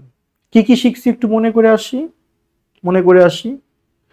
আমরা শিখেছি সংলগ্ন অবস্থায় কোনো কিছুর উপরে বুঝলে অন হয়। তবে যেমন আমার এই ডান হাতটা বাম হাতের উপরে আছে, যেমন my right hand is on the left hand. আর যখনই সংলগ্ন ছাড়া উপরে হবে তখন ওভারও হতে পারে, অ্যাবভও হতে পারে। যে জিনিসটা সংলগ্ন ছাড়া উপরে আছে, যদি তার কোনো গতি থাকে তার জন্য ওভার হবে, আর গতি না থাকলে তার জন্য অ্যাবভ হবে। গতি থাকলে ওভার, গতি না থাকলে হবে অ্যাবভ। আচ্ছা, যদি তাই হয় তাহলে আমার মাথার উপর যে একটা পাখি উড়ে গেল, পাখি সংলগ্ন ছাড়া এবং তার গতি আছে, তার মানে a bird flew over my head. এবার আমাদের মাথার উপরে আকাশটা আছে, আকাশও সংলগ্ন ছাড়া, বাট আকাশের কোনো গতি নাই, তাহলে the sky is above our head. তবে আমি বলেছিলাম কি, যদি কোনো কিছু কাভার করা বুঝায় তাহলে সংলগ্ন হলেও সেখানে অন বসবে না, কাভার মানে একটাই অপশন ওভার। যেমন এই টুপিটা আমার মাথার উপরে আছে কিন্তু কাভার করে আছে, the cap is over my head. এরকম কাভার বা ঢেকে রাখার প্রসঙ্গ বুঝালে অপশন একটাই, সেটা হলো over, the cap is over my head. আচ্ছা, এরপরে আমরা কি বুঝলাম? সংলগ্ন অবস্থায় উপরে হলে অন গেল, তারপর কারো উপর নির্ভরশীলতা বুঝালো অন হয়। তারপর কি বুঝলাম? যে রাস্তা বা নদীর ধারে কোনো কিছু অবস্থান করা বুঝালে অন বসে। এরপর বার, দিবস বা মাসের তারিখের পূর্বে কি বসে? অন বসে। কোনো কিছুর উপর ভিত্তি করে কিছু রচনা বা সৃষ্টি করা হলে সেই ক্ষেত্রেও কি বসে? অন বসে। কোনো কিছুর সাথে ঝুলে থাকা বুঝালেও সেখানে অন বসে। যেমন বলছিলাম গাছটিতে 5টি আম আছে, দেয়ার আর 5 ম্যাঙ্গোস ইন দ্য ট্রি, না বরং অন দ্য ট্রি। তারপর কি বুঝলাম? কোন যানবাহনে মানে কোনো কিছুর উপর চড়া বা আরোহণ করা বুঝালে অন বসবে। যেমন ঘোড়ায় চড়া, গাধার পিঠে চড়া, রিক্সার পিঠে চড়া, সাইকেলের পিঠে চড়া, মোটর বাইকের পিঠে চড়া অন বসবে। তবে যে যানবাহনগুলোর ভেতরে ঢুকতে হয় সেগুলোর ক্ষেত্রে দুইটা বিষয়। যদি ওই যানবাহনগুলো ব্যবহার করে কোথাও যাওয়া বা আসা বুঝায় তাহলে তার পূর্বে বাই বসবে। আর যদি ওই যানবাহনের ভেতরে অবস্থান করা বুঝায় সেক্ষেত্রে দেখতে হবে ওর ভেতরে হাঁটা চলা যায় কিনা। হাঁটা চলা গেলে অন হবে, আর হাঁটা চলা না গেলে ইন হবে। যেমন আমি এখন বাসে আছি, তার মানে now I am on the bus. আর আমি এখন ট্যাক্সিতে আছি, now I am in the taxi. But যদি আপনি বলেন যে আমি বাসে করে যাচ্ছি বা ট্যাক্সিতে করে যাচ্ছি, তখন আবার বাই, যে I am going by bus বা বাই ট্যাক্সি। তাহলে অন ইন বসবে যখন ভেতরে অবস্থান করা বুঝছে। তারপর আসলাম আমরা mobile phone, telephone, cellphone, landphone. হ্যাঁ, নাইরে টেলি, নাইরে ফোন, নাইরে টেলিগ্রাম, বন্ধুর কাছে মনের খবর কেমনে পাঠাইতাম, এটা সুন্দর গান ছিল। তো এই যে টেলিফোন, ল্যান্ডফোন, সেলফোন, যে কোনো ফোনই হোক, ফোনের মাধ্যমে কারোর সাথে কোনো কথা বলা বুঝালে অন দ্য ফোন, আর ফোনের মাধ্যমে কাউকে কোনো কিছু জানানো হলে ওভার দ্য ফোন, আর ফোনের পূর্বে আর্টিকেল না থাকলে হবে কি বাই ফোন। আচ্ছা, একজন লিখছে দেলা স্টুড ড্যাশ দ্য উইন্ডো, তার আনসারটা কি হবে? এমন করে প্রশ্ন নিলে তো নেওয়াই যায়। এখানে আপনাকে বুঝতে হবে ও জানালার পাশে নিশ্চয় দাঁড়াইছে, জানালার পাশে দাঁড়াইছে। সেক্ষেত্রে পাশে, কাছে বা নিকটে বুঝালে বাইও হয়, নিয়ারও হয়, বিসাইডও হয়। আপনার এই প্রশ্নে আমি আসতেছি, হ্যাঁ, তখনই উত্তরটা শোনেন। শুধু এইটুকু বললাম, জানালার পাশে বুঝালে বাই, বিসাইড, নিয়ার তিনটাই হতে পারে, বাট এক্স্যাক্টলি কোনটা হবে সেটা আমি একটু দেখাবো, মনোযোগ দেন। তার আগে আমরা একটু দেখে নেই মুখস্থ না করে কেমনে অ্যাপ্রোপ্রিয়েট প্রিপোজিশন শিখতে পারি। এতক্ষণ আমরা কি অনের ব্যবহার শিখছি না? এবার চলেন আমরা অ্যাপ্রোপ্রিয়েট প্রিপোজিশন দেখে আসি অন দিয়ে। আমরা ঠাডা পড়া মুখস্থ না করেও কিভাবে এগুলো মনে রাখতে পারি একটু দেখি। আমরা মুখস্থ করি বেসড অন, তাই না? কেন বেসড এর পরে অন বসে? আচ্ছা, আমি যদি একটা বাক্য লিখি যে দিস মেথড, এই মেথডটা হ্যাজ বিন প্রিপেয়ার্ড, এই মেথডটা তৈরি করা হয়েছে, প্রস্তুত করা হয়েছে based dash the use of preposition, প্রিপোজিশনের ব্যবহারের উপর ভিত্তি করে, তাই না? আর আমরা একটু আগে জানলাম কোনো কিছুর উপরে যদি বুঝায় তাহলে অন বসে। আচ্ছা, তাহলে আর্টিকেল ওখানে থাকা কোনো বিষয় না ভাই, ধৈর্য নিয়ে একটু দেখেন, আমি আপনার এই প্রশ্নের উত্তর দিয়েই বিদায় নিব ইনশাআল্লাহ, টেনশন নিয়েন না। তাহলে the method has been prepared based dash the use of preposition, যেগুলো বুঝায় এগুলো দেখেন। তাহলে এখানে অন হবে। কেন অন হবে? কারণ প্রিপোজিশনের ব্যবহারের উপর ভিত্তি করে, আর আমরা একটু আগে বুঝলাম কোনো কিছুর উপরে বুঝালে অন হয়, সেই জন্য আমরা পড়ি বেসড অন।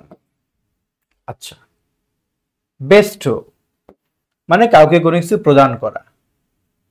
তারপরে আবার অন বসে কেন?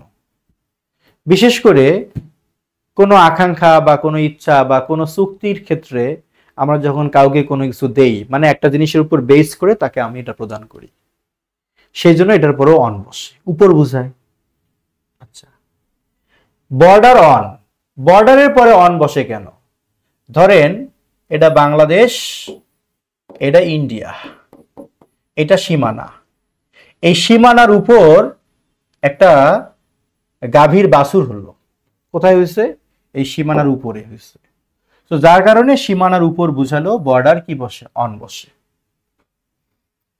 আবার দেখেন ব্রুড মানে চিন্তা করা, বিষণ্ণভাবে চিন্তা করা।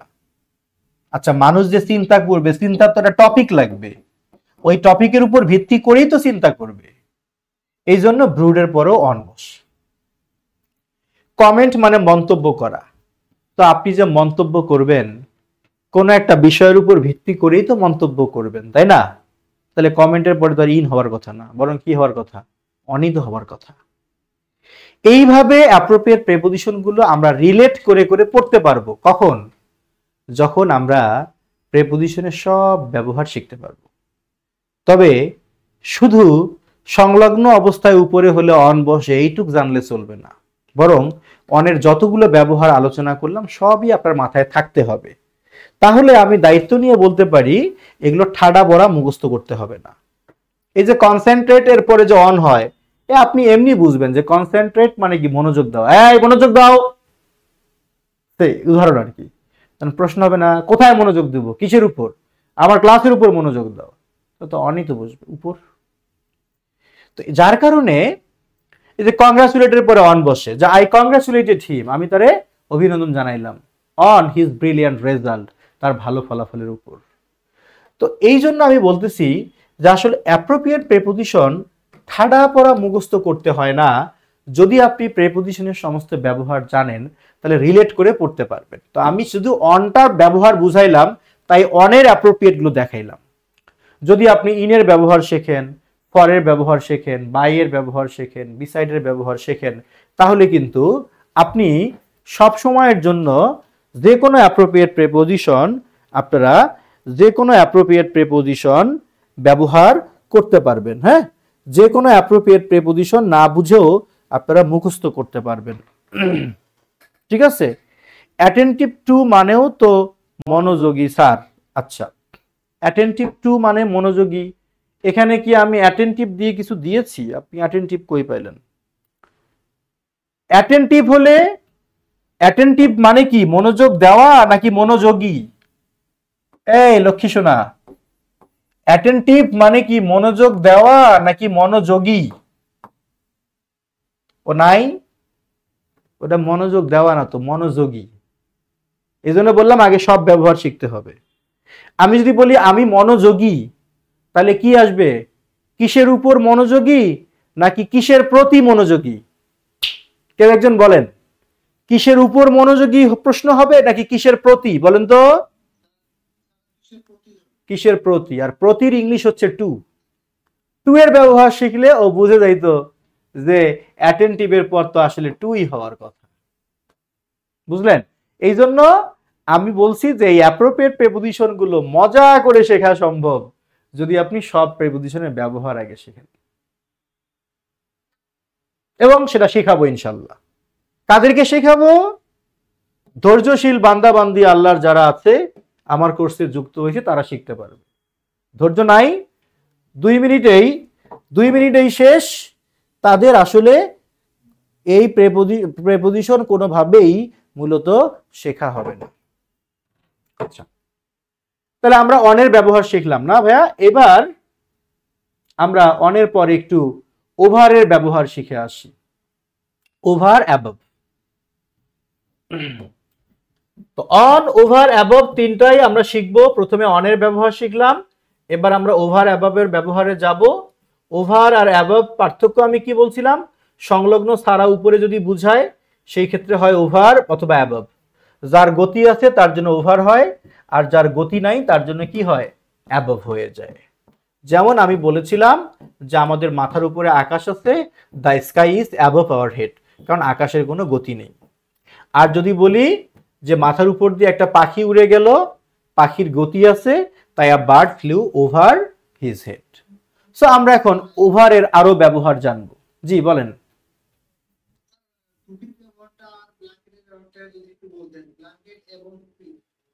মানে যে কোনো কিছু কাভার করা বুঝালে ওভার হবে। দেখি টুপিটা একদম একটু। তো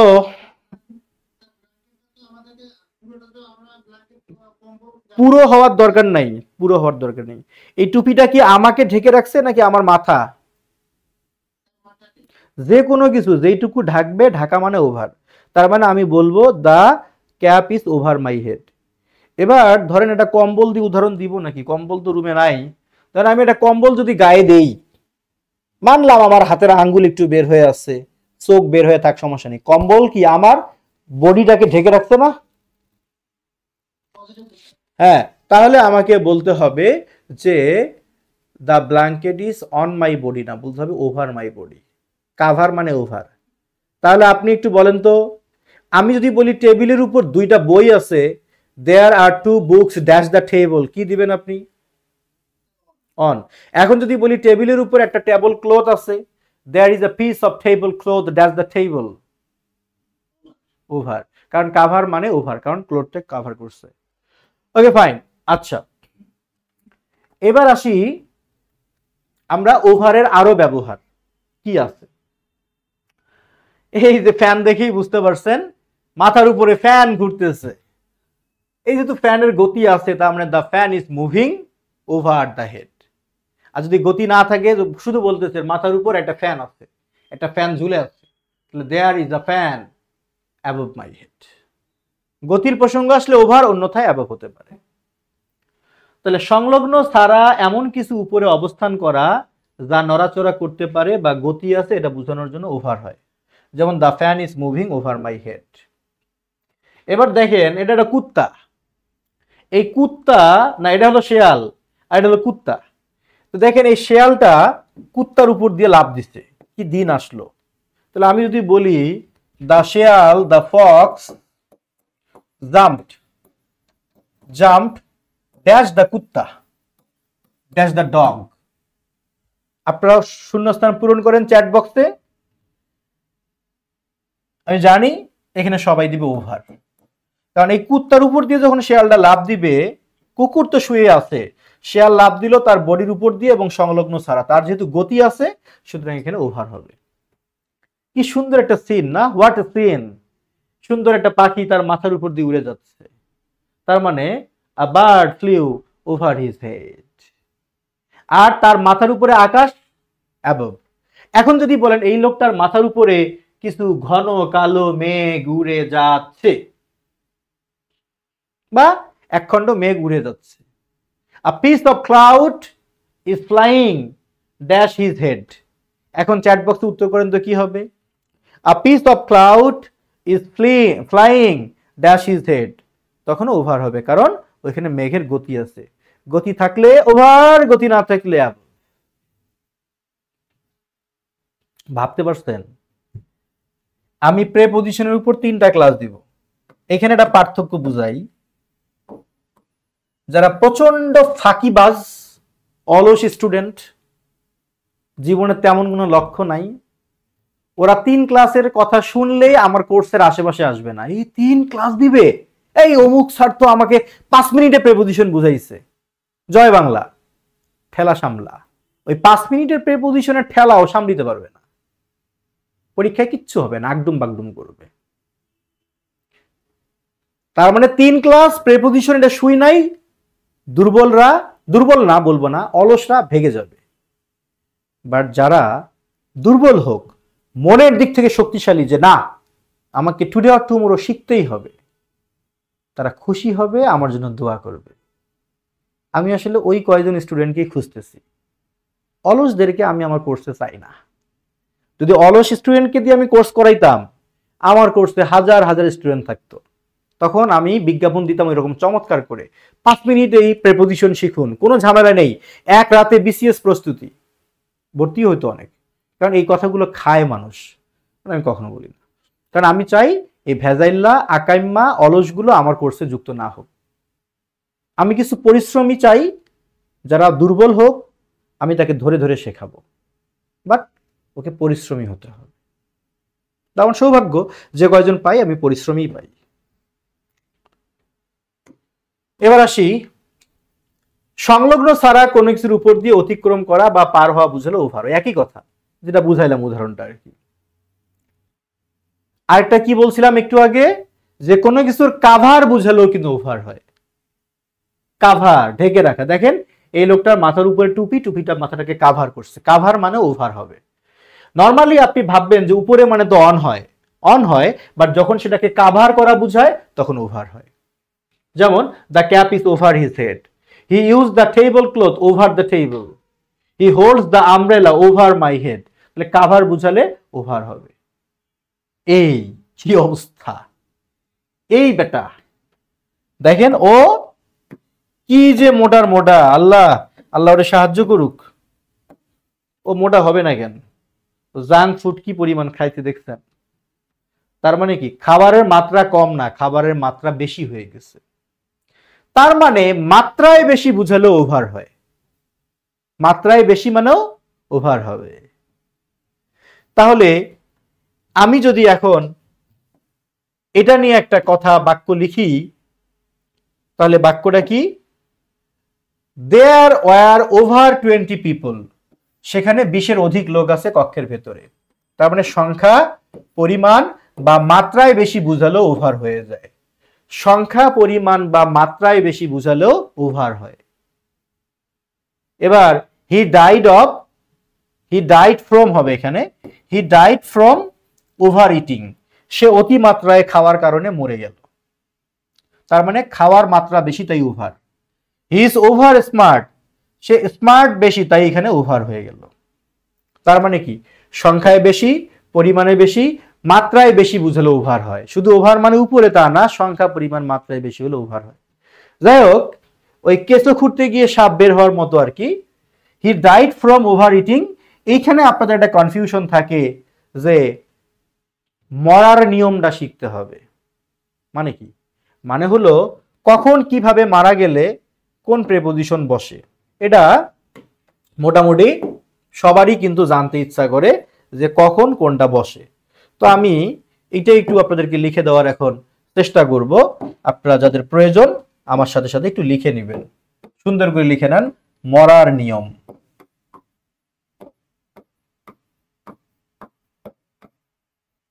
মানে ডাই।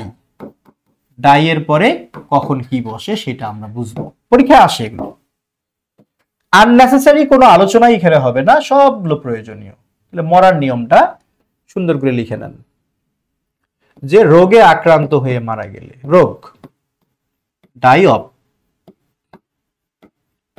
রোগে আক্রান্ত হয়ে মারা গেলে বা মরে গেলে ডাই অফ। পাস্ট টেন্সের পরে আপনি ডাইডও লিখতে পারেন, ডাই অফ। আচ্ছা, এবার সরাসরি রোগ নয়, সরাসরি রোগ নয়, ডাইরেক্ট রোগ না, বরং কোনো কিছুর প্রভাবে মারা গেলে, কোনো কিছুর প্রভাবে মারা গেলে ডাই ফ্রম হবে। সরাসরি রোগ নয়, কোনো কিছুর প্রভাবে মারা গেলে ডাই ফ্রম হবে। ডাইরেক্ট রোগ না, প্রভাব। প্রভাব মানে কি?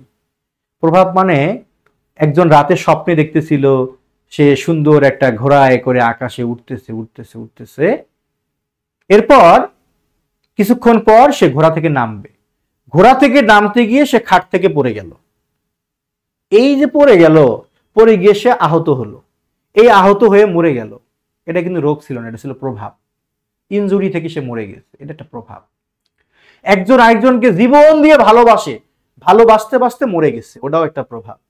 আরেকজন অধিক শোকে পাথর হয়ে মরে গেছে, এটাও প্রভাব। ও স্মোকিং করে মরে গেছে, এটাও প্রভাব। তার মানে ডাইরেক্ট রোগ না। ও খাইতে খাইতে বেশি মরে গেছে, অতিমাত্রায় খাইছে, এটাও প্রভাব। ডাইরেক্ট রোগ না, বরং কোনো কিছুর প্রভাবে যদি মারা যায় সেটাও হবে ফ্রম, ডাই ফ্রম। মহিদুজ্জামান ঠিক। সরাসরি রোগ নয়, বরং কোনো কিছুর প্রভাবে মারা গেলে ডাই ফ্রম হবে। আচ্ছা, 3 নম্বরে লিখেন দুর্ঘটনায় মারা গেলে।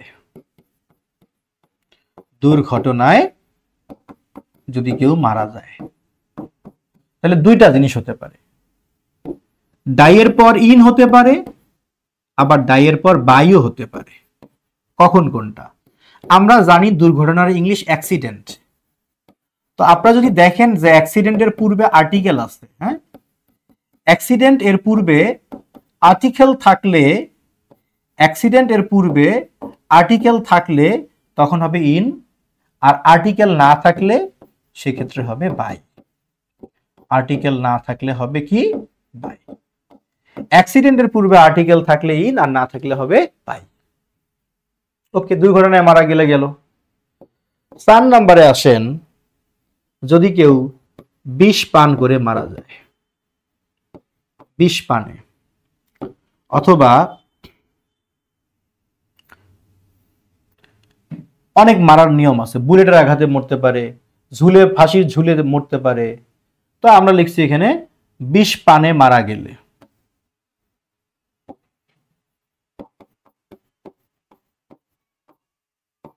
তখন ডাই বাই। আবার যদি কেউ ঘুমের মাঝে মরে যায়, ঘুমাইছে, ঘুম থেকে উঠে দেখলো সে মরে গেছে, ঘুমের মধ্যে কিংবা শান্তিতে মারা গেলে তখন হবে ডাই ইন। আসলে ভাই মরার কোনো শেষ নাই, তবে আমি দোয়া করি এত নিয়মের দরকার নাই, আল্লাহ সবাইরে বাঁচায় রাখুক। এই কয়টা বেশি দরকারি হয়। তো কোন ক্ষেত্রে মারা গেলে কোনটা হবে? আচ্ছা, সব হবে, সব হবে। গ্রুপ ভার্ব শুধু না, ইংলিশ গ্রামারে A to Z এর উপর ক্লাস নিব। হ্যাঁ, টেনশন নেই, মিউট করে দেয়, শব্দ হচ্ছে। ইংলিশ গ্রামারে A to Z ক্লাস হবে। শুধু একটা কথা মাথায় রাখবেন, আমার এটা কোনো কোচিং সেন্টার না যে আমাকে টিচার ভাড়া করে নিয়ে এসে পড়াইতে হয়। এখানে আমি টিচার, আমি আমার কোর্স চালাই, সুতরাং আমার যতগুলো ক্লাসের প্রয়োজন আছে আমি তত ক্লাস দিব, কোনো সমস্যা নেই। দেশের জন্য মরা গেলে ডাই ফর, এটা সবাই পারে তাই দেই নাই। দেশের জন্য হোক আর প্রিয়তমার জন্য হোক, কারোর জন্য মানে তো ফরই বোঝায়, সো তখন ফর হয়। তো এবার আমি একটা বাক্য দেই, সবাই আপনারা শূন্যস্থান পূরণ করেন। আচ্ছা, হি ডিড নট ডাই, এতে দিলাম টাইফয়েড, সে টাইফয়েডে মরেনি। নট, বিতে দিলাম ক্যান্সার, ক্যান্সারেও মরেনি। নট, সিতে দিলাম স্মোকিং, ধূমপান করেও মরেনি। এরপর দিলাম নট, ডি নাম্বারে দিলাম ওভার ইটিং, অতিমাত্রায় খেয়েও মরেনি। এবার দিলাম নট,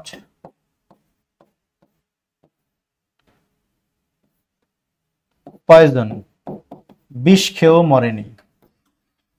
এবার দিলাম নট,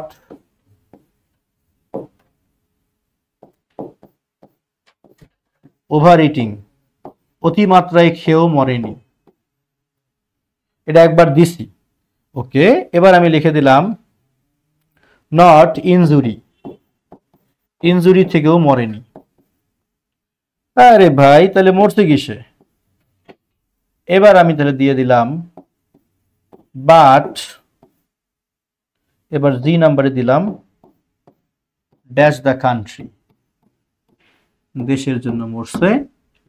সুন্দর করে লক্ষ্মী ছেলে মেয়েদের মতো চ্যাট বক্সে লিখে ফেলেন। গ্রুপ ভার্ব, ফ্রেজ, ইডিয়মস, ঠাডা পড়া মুক্তর হাত থেকে বাঁচাই দিবে ইনশাআল্লাহ, একটু সময় লাগবে।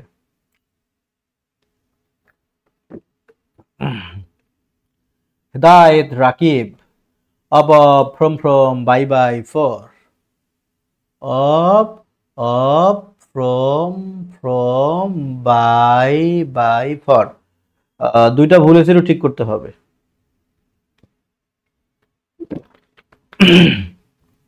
হানিফ, দিদারুল, বাহ, চমৎকার। দেখি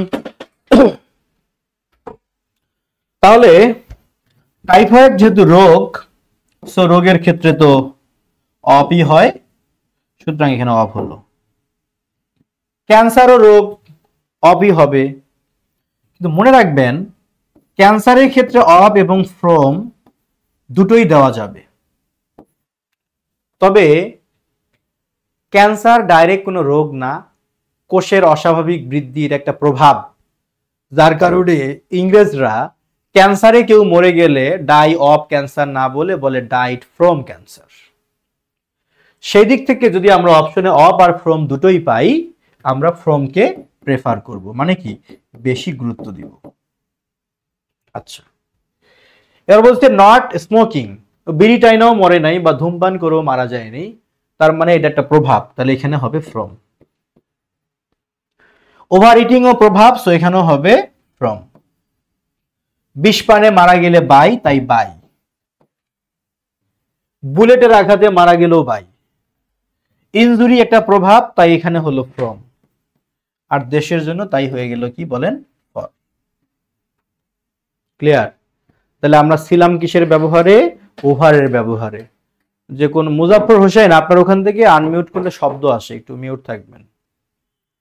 তাহলে আমরা ব্যবহার যেটা বুঝলাম যে অতি মাত্রায়, সংখ্যায়, পরিমাণে, মাত্রায় বেশি বুঝালে ওভার হয়। আচ্ছা, সংখ্যায়, পরিমাণ, মাত্রায় বেশি বুঝালে ওভার হয়, কথা সত্য। সেটা পড়তে গিয়ে আমরা ওভার পাইলাম, ওভার ইটিং, আর ওভার ইটিং দেখতে গিয়ে আমরা মরার নিয়মও পেয়ে গেলাম। ওকে, আমরা এবার আমার আলোচনা সামনের দিকে চলে যাই।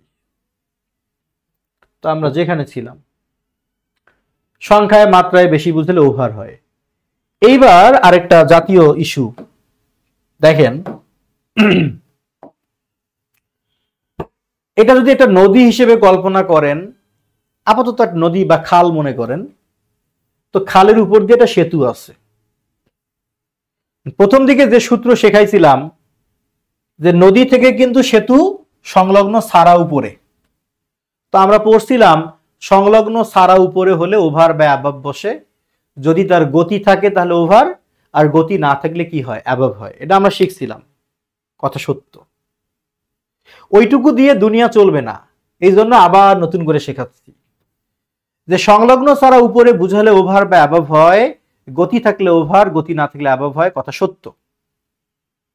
তার চেয়েও বড় সত্য, নদীর উপর দিয়ে বা রাস্তার উপর দিয়ে যদি কোনো সেতুর অবস্থান বুঝায়, নদীর উপর দিয়ে বা রাস্তার উপর দিয়ে কোনো সেতুর অবস্থান বুঝালে সেই ক্ষেত্রে কিন্তু অ্যাবভ না, সেই ক্ষেত্রে অ্যাবভ না, সেই ক্ষেত্রে হবে ওভার কিংবা আক্রোশ, ওভার কিংবা আক্রোশ। এটা মনে রাখতে হবে, রাস্তা বা নদীর উপর দিয়ে কোনো সেতুর অবস্থান বুঝালে সেই ক্ষেত্রে হবে ওভার বা আক্রোশ। তার মানে আমি যদি বলি দেয়ার ইজ আ ব্রিজ, একখানা সেতু আছে, ড্যাশ দ্য রিভার বা ক্যানেল, খালের উপর দিয়ে, এখানে কিন্তু অ্যাবভ হবে না ভাইয়া, এখানে ওভারও হতে পারে আবার আক্রোশও হতে পারে, দুটোই সম্ভব, বোথ আর কারেক্ট। অপশনে দুইটা থাকবে না, যে কোনো একটা থাকবে। এখন আপনারা আমাকে প্রশ্ন করতে পারেন যে কোন যুক্তিতে কারেক্ট। যুক্তি প্রথমত এটা একটা ভাষার ব্যবহার, এখানে সবসময় যুক্তি নাও চলতে পারে। তারপরেও যদি আমরা যুক্তি দেই তাহলে যুক্তিটা হবে এরকম যে সেতুর গতি না থাকলেও নদীর কিন্তু গতি আছে, পানির গতি আছে, কিংবা সেদিক থেকে ওভার, কিংবা রাস্তাটা নদীর এই মাথা থেকে ওই মাথায় পার হয়ে গেছে, সেদিক থেকে আক্রোশ হয়। এই জন্যই বলা হয় রাস্তা বা নদীর উপরে সেতুর অবস্থান বুঝালে ওভার বা আক্রোশ হয়।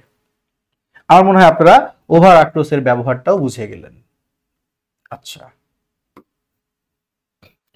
তাহলে আমরা যখন অনের ব্যবহার শিখলাম, ওভারের ব্যবহার শিখলাম, অ্যাবভের ব্যবহারও শিখলাম, এবার আমরা একটু ইনের ব্যবহার শিখব।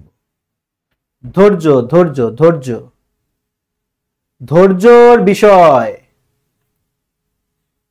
মেধাবী হওয়ার দরকার নেই, ধৈর্যশীল হতে হবে। সময় গেছে মাত্র 1 ঘন্টায় কত মিনিট, 27 মিনিট। আমরা শুরু করছি 7 মিনিট পরে, মানে 1 ঘন্টা 20 মিনিট মাত্র ক্লাস হয়েছে, ক্লাস চলবে। জীবনে প্রচুর সময় নষ্ট করছেন, ক্লাসে ঢুইকা সময় সচেতন হওয়ার দরকার নেই, মনোযোগ দেন। এবার আমরা সবুরে মেওয়া ফলে, রাইট। এবার আমরা ইনের ব্যবহার যাব। ছোট্টবেলা থেকে আমরা সবাই জানি যে সাধারণত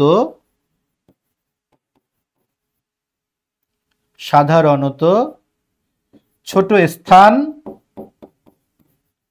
বা ছোট স্থান বা সংক্ষিপ্ত সময় এর পূর্বে অ্যাড বসে, আর তুলনামূলক বড় স্থান বা দীর্ঘ সময় এর পূর্বে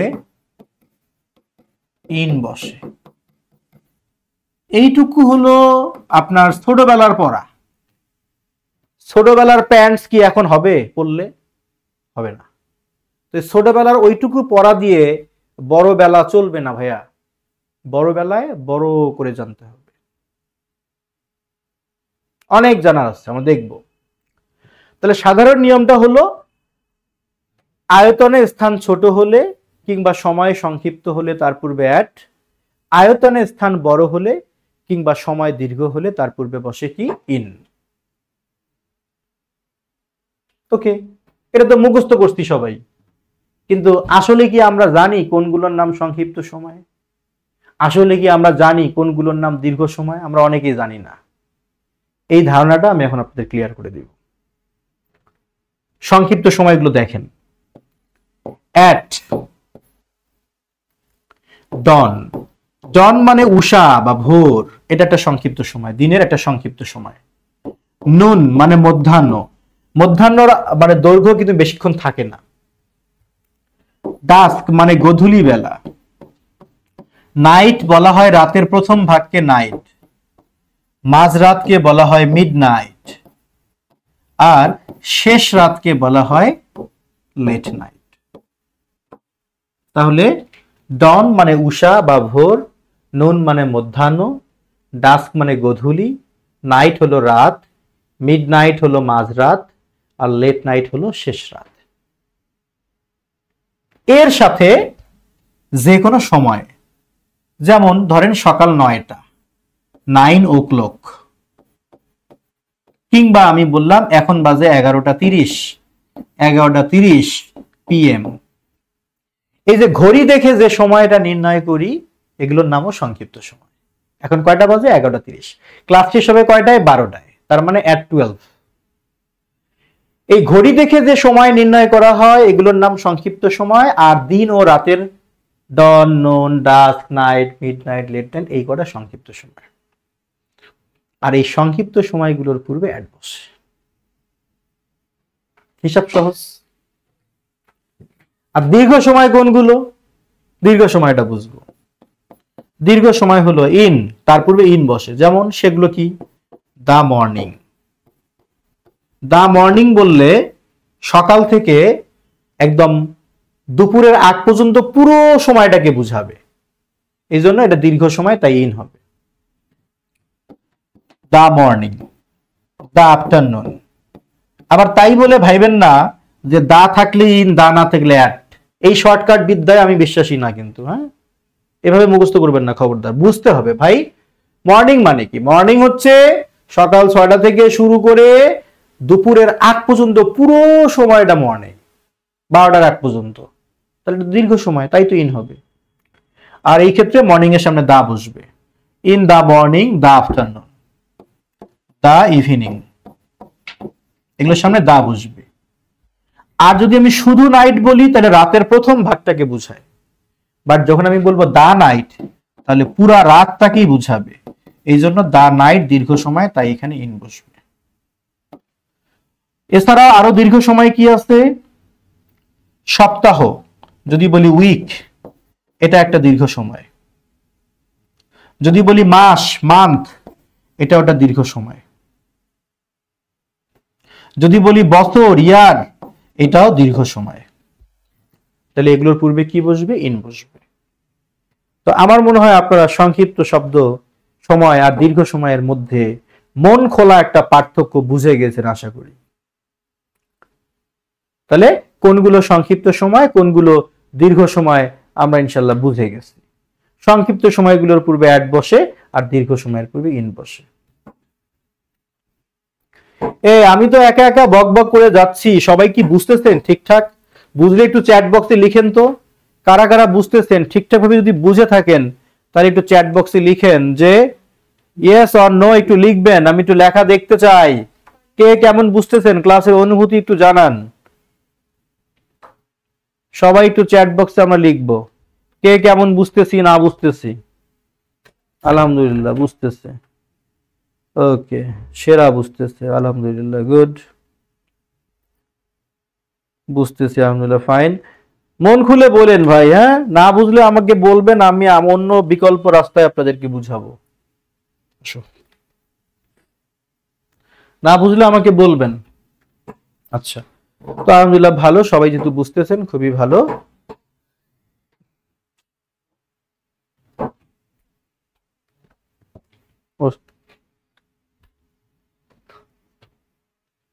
আচ্ছা, তাহলে আমরা সংক্ষিপ্ত সময় আর দীর্ঘ সময়ের পার্থক্য আসলে বুঝে গেলাম।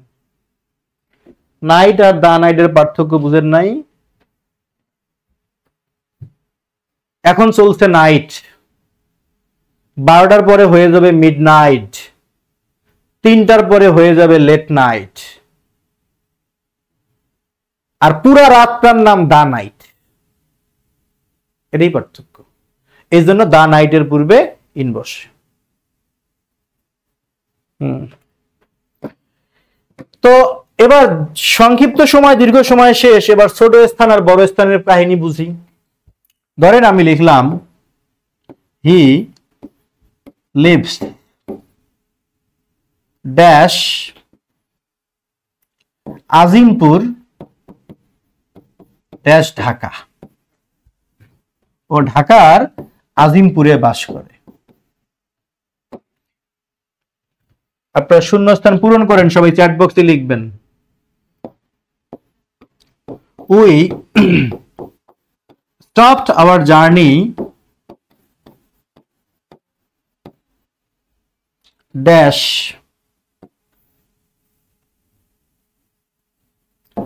Dhaka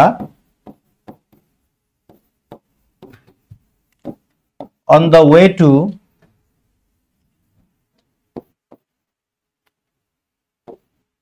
Cox's Bazar from Rangpur. Rangpur থেকে কক্সবাজার যাওয়ার পথে ঢাকায় আমরা যাত্রা বিরতি করলাম। একটু মিউট প্লিজ।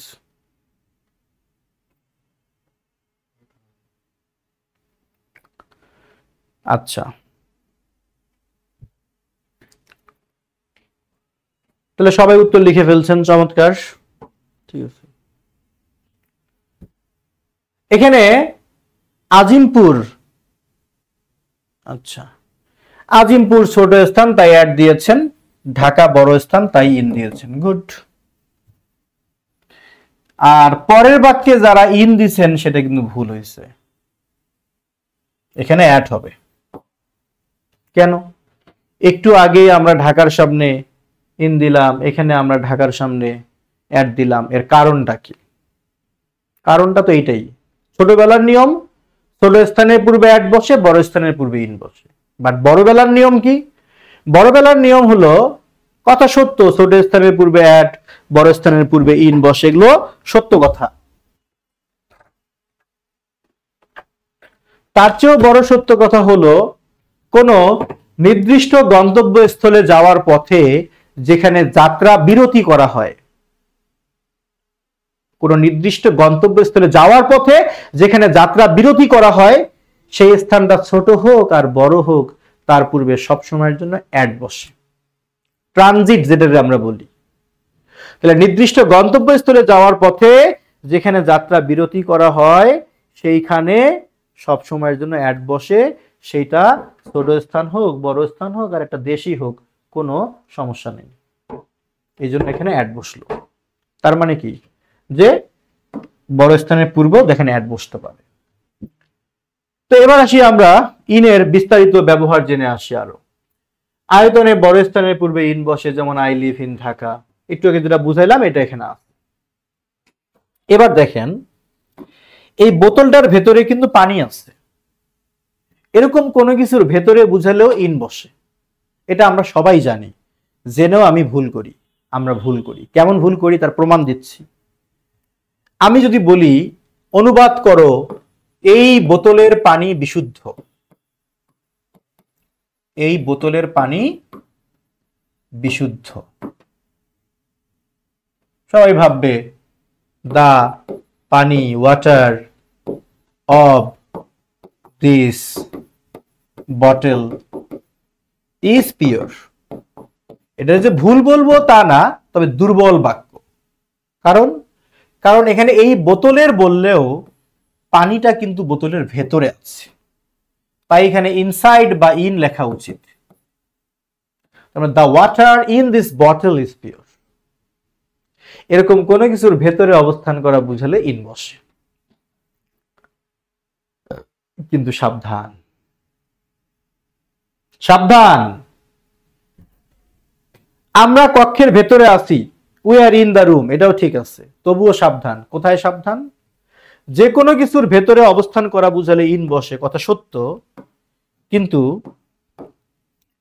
কোন প্রতিষ্ঠানের ভেতরে অবস্থান করা বুঝালে অ্যাড বসে। মানে কি? হ্যাঁ, এটাই তো কথা। কোন প্রতিষ্ঠানের ভেতরে অবস্থান করা বুঝালে তখন আবার অ্যাড বসে।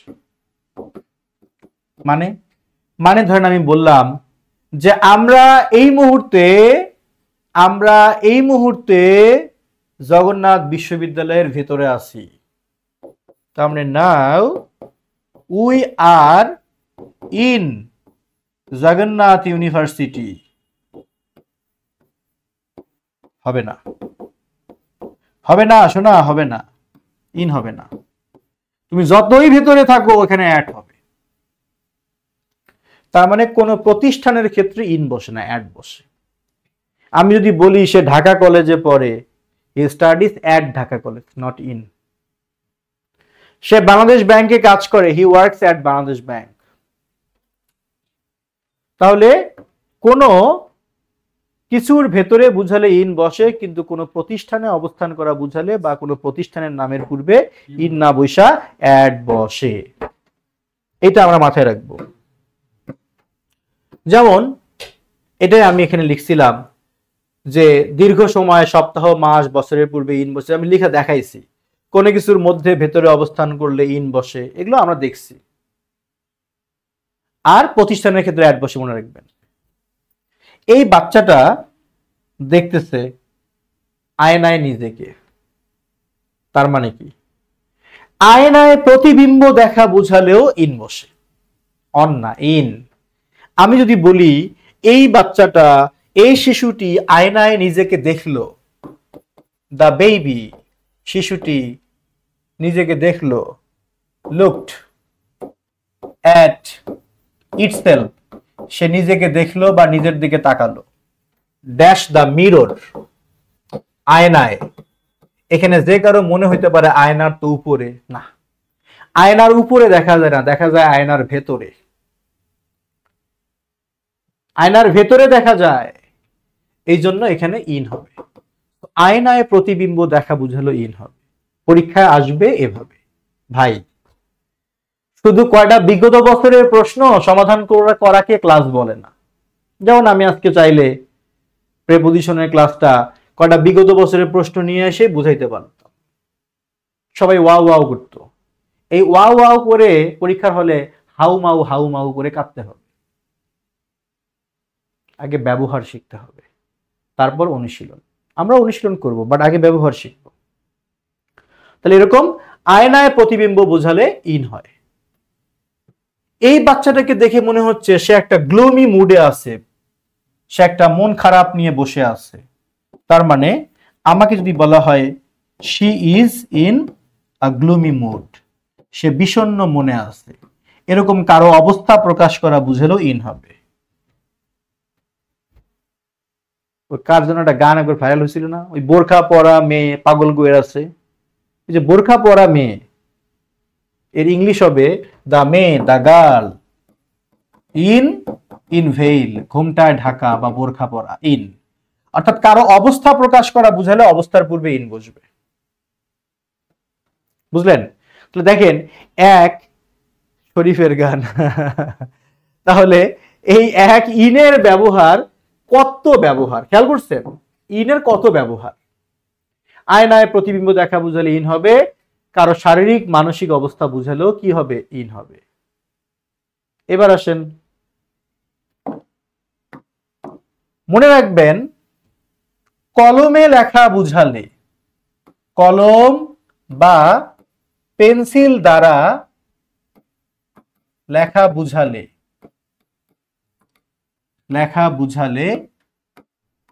রাইটের পরে উইথ হয়।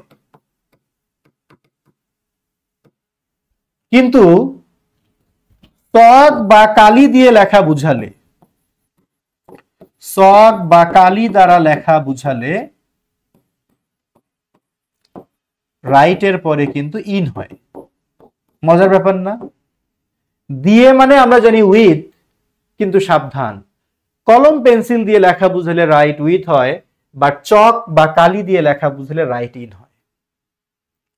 আমি যদি বলি সে চক দিয়ে বোর্ডের উপর কিছু লিখলো, তার মানে আমাকে লিখতে হবে হি রোট সামথিং, সে কিছু লিখলো অন দ্য বোর্ড, বোর্ডের উপর। ধরেন আপনাকে অপশনে দিছে ইন অথবা বাই অথবা with chalk, a piece of chalk, আপনার কিন্তু এখানে ইন হবে, বাইও হবে না, উইথও হবে না। কারণ কি? কারণ চকে কিছু লেখা হলে চক একটা রেখাকে ফিল করে, পরিপূর্ণ করে, এই জন্য এখানে ইন বসে। বাট যদি বলতাম হি রোট সামথিং ড্যাশ আ পেন, একটা কলম দিয়ে, তখন উইথ হইতো। আরো মজার আছে, আপনাকে যদি অনুবাদ করতে বলা হয় আমার লেখার মতো কোনো কলম নেই, আই হ্যাভ নো পেন, অথবা I don't have any pen, আমার কোনো কলম নেই, টু রাইট, এইটুক লিখলে হবে না, আপনাকে লিখতে হবে টু রাইট উইথ। মানে কি? এটাই মানে কলমে লেখার প্রসঙ্গ আসলে কলমের উল্লেখ রাইটের আগে থাক আর পরেই থাক, আপনাকে রাইটের পর উইথ দিতেই হবে, দিতেই হবে। অনুরূপভাবে চক বা কালিতে লেখা বুঝালে রাইটের পরে কি বসবে? ইন বসবে। কথা বুঝলেন? আমার মনে হয় আপনারা এইখানে ইনের আরেকটা ব্যবহার বুঝে গেলেন। আবার এই ভদ্র মহিলা নিশ্চয়ই কিছু বলতেছে, নিশ্চয়ই সে কোনো ভাষায় কথা বলতেছে, কোনো ভাষাকে বলা বা লেখার মাধ্যমে সে ব্যবহার করলো ইন হবে। আমি যদি বলি সে ইংলিশে একটা বক্তব্য দিচ্ছে, she is delivering a speech in English, in English, তাহলে এরকম কোনো ভাষাকে বলার বা লেখার মাধ্যমে সে ব্যবহার করলো ইন বসে। সুন্দর করে এখানে ব্যবহার লিখে দেওয়া আছে, দেখেন। আচ্ছা, তো আমার মনে হয় আপনারা বুঝতেছেন ব্যবহারগুলো। এরপর আছে আমাদের ইনটুর ব্যবহার। ইনটুর ব্যবহার দেখেন সব চিত্র দিয়ে দিয়ে ব্যবহার। ইনটুর ব্যবহার যখন শেষ হয়ে যাবে তখন থ্রু, থ্রু থেকে অ্যাক্রস। খেয়াল করেন মানে একটা প্রেপোজিশনের ক্লাস কত বড়। তারপর আপ ডাউনের ব্যবহার, আপ ডাউন ব্যবহার যখন আন্ডারের ব্যবহার, এরপরে আসেন আন্ডারের পরে আছে বিহাইন্ড এর ব্যবহার, বিলোর ব্যবহার, কি সুন্দর করে সে ঘুমায় আছে দেখেন। বিনিথের ব্যবহার থাকবে, বিটুইন আমাং এর ব্যবহার থাকবে, তারপরে আসেন বেয়ন্ড এর ব্যবহার, এরপরে আসেন বাই বাই বাই বাই এর ব্যবহার, বাই এর ব্যবহার, বাই ছাড়াও আরো কিসের ব্যবহার আছে? উইথ এর ব্যবহার আছে, উইথ ইন এর ব্যবহার আছে, উইথ আউট এর ব্যবহার আছে। তো দেখে যান ডিউরিং কখন বসবে, ডিউরিং ফর কখন ফর বসবে। এরপরে আসেন ফ্রম এর ব্যবহার, ফ্রম এর পাশাপাশি ইন ফ্রন্ট অফ এর ব্যবহার, বিফোর এর ব্যবহার। ইনসাইড আর ইনের মধ্যে পার্থক্যটা কিন্তু দেখে যান। লাইক কখন, আনলাইক কখন, প্রেপোজিশন অফ কখন, ও ডাবল এফ অফ এর ব্যবহারটা কখন হবে। এরপরে আসেন আপনার, এরপরে আসেন অন টু এর ব্যবহারটা কখন হবে, অন তো বুঝলাম। ইনটুর ব্যবহার কখন, আউট অফ কখন, আউটসাইড কখন, টু কখন। এরপরে দেখেন এই যে রশি দিয়ে গাছের সাথে বাঁধা হয়েছে, এটা টু এর ব্যবহার কিন্তু, হ্যাঁ, to the tree, with the tree না। মানে কত যে মজার মজার ব্যবহার আছে এটা কল্পনা করা যাবে না। অনেক ব্যবহার আছে এখানে। টু ওয়ার্ডের ব্যবহার আছে, টু ওয়ার্ডের ব্যবহার শিখলে। এরপরে আন্ডারনেইথ এর ব্যবহার আছে, আন্ডারনেইথ কখন বসে, আন্ডার তো বুঝি, আনলাইক কখন বসে, লাইক কখন বসে, উইথ, থ্রু, উইথিন, উইদাউট, হ্যাঁ। এরপরে বিসাইড, বিসাইডস এর ব্যবহার। যখন সব ব্যবহার শেষ হয়ে গেল, যাবে রেগুলার ক্লাস, আমরা আগামী ক্লাসেও করব, তারপরে আমরা যাব প্রশ্নে। আমি যে প্রিভিয়াস কোশ্চেন সলভ করাবো তা না, অবশ্যই করাবো, বাট আগে শেখাবো পরে কোশ্চেন। তাহলে আপনার মনে হবে আহ শান্তি পাইলাম কোশ্চেনটা সলভ করে, এটা মনে হবে। তখন আপনি ঘোড়ার ডিম কোনো ব্যবহারই জানেন না, আসছেন ঠাডা বড়া মুখস্থ করতে, মনে থাকবে? মনে থাকবে না।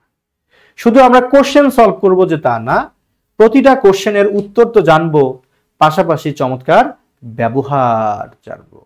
এই যে বাম্প ইনটু, আমরা শিখে যাব বাম্প ইনটু মানে হঠাৎ করে কারোর সাথে দেখা হয়ে যাওয়া। শিখবেন না কেন আপনি? এগুলো পিডিএফ শিটে থাকবে। আবার এইভাবে আমরা ক্লাসের মধ্যে কুইজ খেলবো, সবাই উত্তর করবে, এরপর আমি রিমোট চাপ দিব, তারপর আমি ব্যাখ্যা করে বুঝাই দিব। ঠিক আছে? চতুর্থ শিল্প বিপ্লবের এই যুগে ইন্টারনেট প্রযুক্তিগত দিক থেকে যেখানে সবাই এগিয়ে গেছে, সেখানে ইএনজি লার্নিং সবার থেকে এগিয়ে থাকবে, এটা স্বাভাবিক। এখানে ভাবতেন কি একটা দুইটা প্রশ্ন না, এখানে 100+ কোশ্চেন আছে। তাহলে আপনি বিস্তারিত জানার পর 100টা কনফিউজিং কোশ্চেন যদি সলভ করেন, ভাই প্রিপোজিশন পরীক্ষায় আসলে আপনি পারবেন না কেন? সেটা হোক বিসিএস পরীক্ষা প্রিলিমিনারি, বিসিএস প্রিলি, 47 বিসিএস প্রিলি হোক, অথবা ধরেন ব্যাংকের পরীক্ষায় হোক, প্রাইমারি হোক, নিবন্ধন হোক, দুনিয়ার যে কোনো পরীক্ষা হোক, আপনি প্রশ্ন পারবেন না কেন? সবই পারবেন। লাগবে কি? মেধা না, ধৈর্য লাগবে, ধৈর্য। আমার কোর্সে ধৈর্য ছাড়া যদি কেউ ভর্তি হয়, ওর টাকাটা জলে গেল। ধৈর্য ছাড়া কাজ হবে না। কারণ আমি ক্লাসে কোনো মোটিভেশনও দিব না, আজাইরা গল্পও শোনাবো না আপনাদেরকে, মানে জানের টুকরা কলিজার ভাই বোন আজাইরা বইলা হুদাই খুশিও করব না। আমার কথা শুনে মাঝে মাঝে আপনার খারাপই লাগতে পারে, মনে হতে পারে লোকটা রসকসহীন কেন, কিন্তু ভাই আমি রসকসহীন না। আমার আসলে যে সময়টুকু আমি পড়াই তো হুঁশ পাই না, আপনারা মোটিভেশন দিব কখন? আর আমি মনে করি যাকে মোটিভেশন দিয়ে দিনে 3 বেলা মোটিভেশন দিয়ে পড়াইতে হয়, ও আসলে ক্যারিয়ারে খুব একটা ভালো কিছু করতে পারবে না। 3 বেলা মোটিভেশন দিয়ে কখনো কাউরে শেখানো যায় না। আমি সবার কথা শুনবো ভাই, একটু দাঁড়ান। বরং মোটিভেশনটা আসতে হবে ভেতর থেকে। ভাই এই দেশের মধ্যে এত হাজার হাজার স্টুডেন্ট আছে, আমার ক্লাসে মাত্র কয়জন? 40 জন অংশগ্রহণ করছে, বাকিরা করে নাই কেন? ওদের প্রয়োজন নাই বা খবর জানে না, অনেকে দেখাও স্কিপ করে গেছে, করে নাই কেন? কারণ ওর প্রয়োজন নেই। ভাই যার দেয়ালে পিঠ থেকে যায়, ওকে ওই সুশান্ত পালের মতো মোটিভেশনাল স্পিকার দিয়ে মোটিভেটেড করার প্রয়োজন হয় না। ওর যে দেয়ালে পিঠ থেকে গেছে, ওটাই ওর মোটিভেশন। ও গ্রাজুয়েশন শেষ করতেছে বা শেষ করে ফেলছে, বাট ফ্যামিলিকে এখনো কিছু দিতে পারেনি, ওইটাই ওর মোটিভেশন। ও যে বেকার আছে, এই যে সামনে রোজা রমজান ঈদ আসতেছে, মন চাইলেও কারোর জন্য কিছু কিনতে পারবে না, এটাই ওর মোটিভেশন। সো বাইরের মানুষের কাছ থেকে মোটিভেশন নিতে হয় না। আরেকটা কথা, সেটা হলো যারা সব জায়গায় উদারভাবে খরচ করে, ধরেন একটা ফোন কিনতে যাবে, দামি ফোন নিবে, শার্ট কিনতে যাবে, দামি শার্ট নিবে, গার্লফ্রেন্ড নিয়ে ঘুরবে, দামি খাবার খাবে, কিন্তু যখন একটা বই কিনতে যাবে কম দামি বই খুঁজবে, যখন একটা কোর্স কিনতে যাবে কম দামি কোর্স খুঁজবে, 200 টাকা 100 টাকা 500 টাকা। আবার অনেকে চুরি করে করে কোর্স বিক্রি করে, কিন্তু আমরা ক্লাস নেই রেকর্ড করে রাখে, অনেকে চুরি করে কইরা ফেসবুকে গিয়ে বিক্রি করে, অমুক স্যারের কোর্স কিনুন মাত্র 59 টাকায়, ওগুলো কেনে। এগুলো পড়ালেখা করে জীবনে বরকত আসবে? কখনো না, কখনো না। অন্যের চুরি করা কোর্স একজন বিক্রি করতেছে, আপনি 59 টাকা কিনে নিয়ে পড়বেন, কখনো এগুলো বরকত আসবে না। একজন শিক্ষকের কাছ থেকে কিছু শিখতে হলে, কিছু জ্ঞান দীক্ষা দান নিতে হলে, তাকে ন্যূনতম একটা সম্মানী দিয়ে খুশি রাখতে হয়। শিক্ষকের সম্মানী কখনোই শোধ করতে পারবেন না, নেক্সট টু ইম্পসিবল। আমিও আমার শিক্ষকেরটা পারবো না। তবে শিক্ষককেও যদি সমাজে চলতে হয়, একটা ন্যূনতম সম্মানী দিতে হয়। আমি কনফিউজড, যারা অনলাইনে 200 টাকায় কোর্স করায় তারা কিভাবে করে আমি জানি না। তবে আমি ওভার শিওর, আমি যা দিব তার 1000 ভাগের 1 ভাগ দিতে পারবে না, এটা আমি ওভার শিওর। কেমনে দিবে? 200 টাকার কোর্সে কিভাবে সম্ভব? আমার এই কন্টেন্ট গুলো তৈরি করে যে কম্পিউটার অপারেটর, ওর বেতনে আমাকে দেওয়া লাগে 30,000 টাকা। তো আমি 200 টাকার কোর্স করে কিভাবে সম্ভব? Next to impossible. একটা কোর্সের ন্যূনতম একটা ফি থাকবে। যাই হোক, আজকে একটা বিষয় আমি শেয়ার করব। আমি চাবো আনোয়ার হোসাইন, আব্দুল খালেক সহ যারা অলরেডি অ্যাডমিটেড স্টুডেন্ট, তাদের সাথে আজকের ক্লাসটা আনুষ্ঠানিকভাবে এখানে শেষ হলো, তারা লিভ নেবেন দয়া করে। আর যারা ভর্তির আশায় আছেন তাদের সাথে আমি 2 মিনিট কথা বলতে চাই। সো যারা অ্যাডমিটেড তাদের সময় নষ্ট করার দরকার নাই, তাদেরকে আল্লাহ হাফেজ। পরবর্তী ক্লাসে ইনশাল্লাহ কথা হবে। আসসালামু আলাইকুম।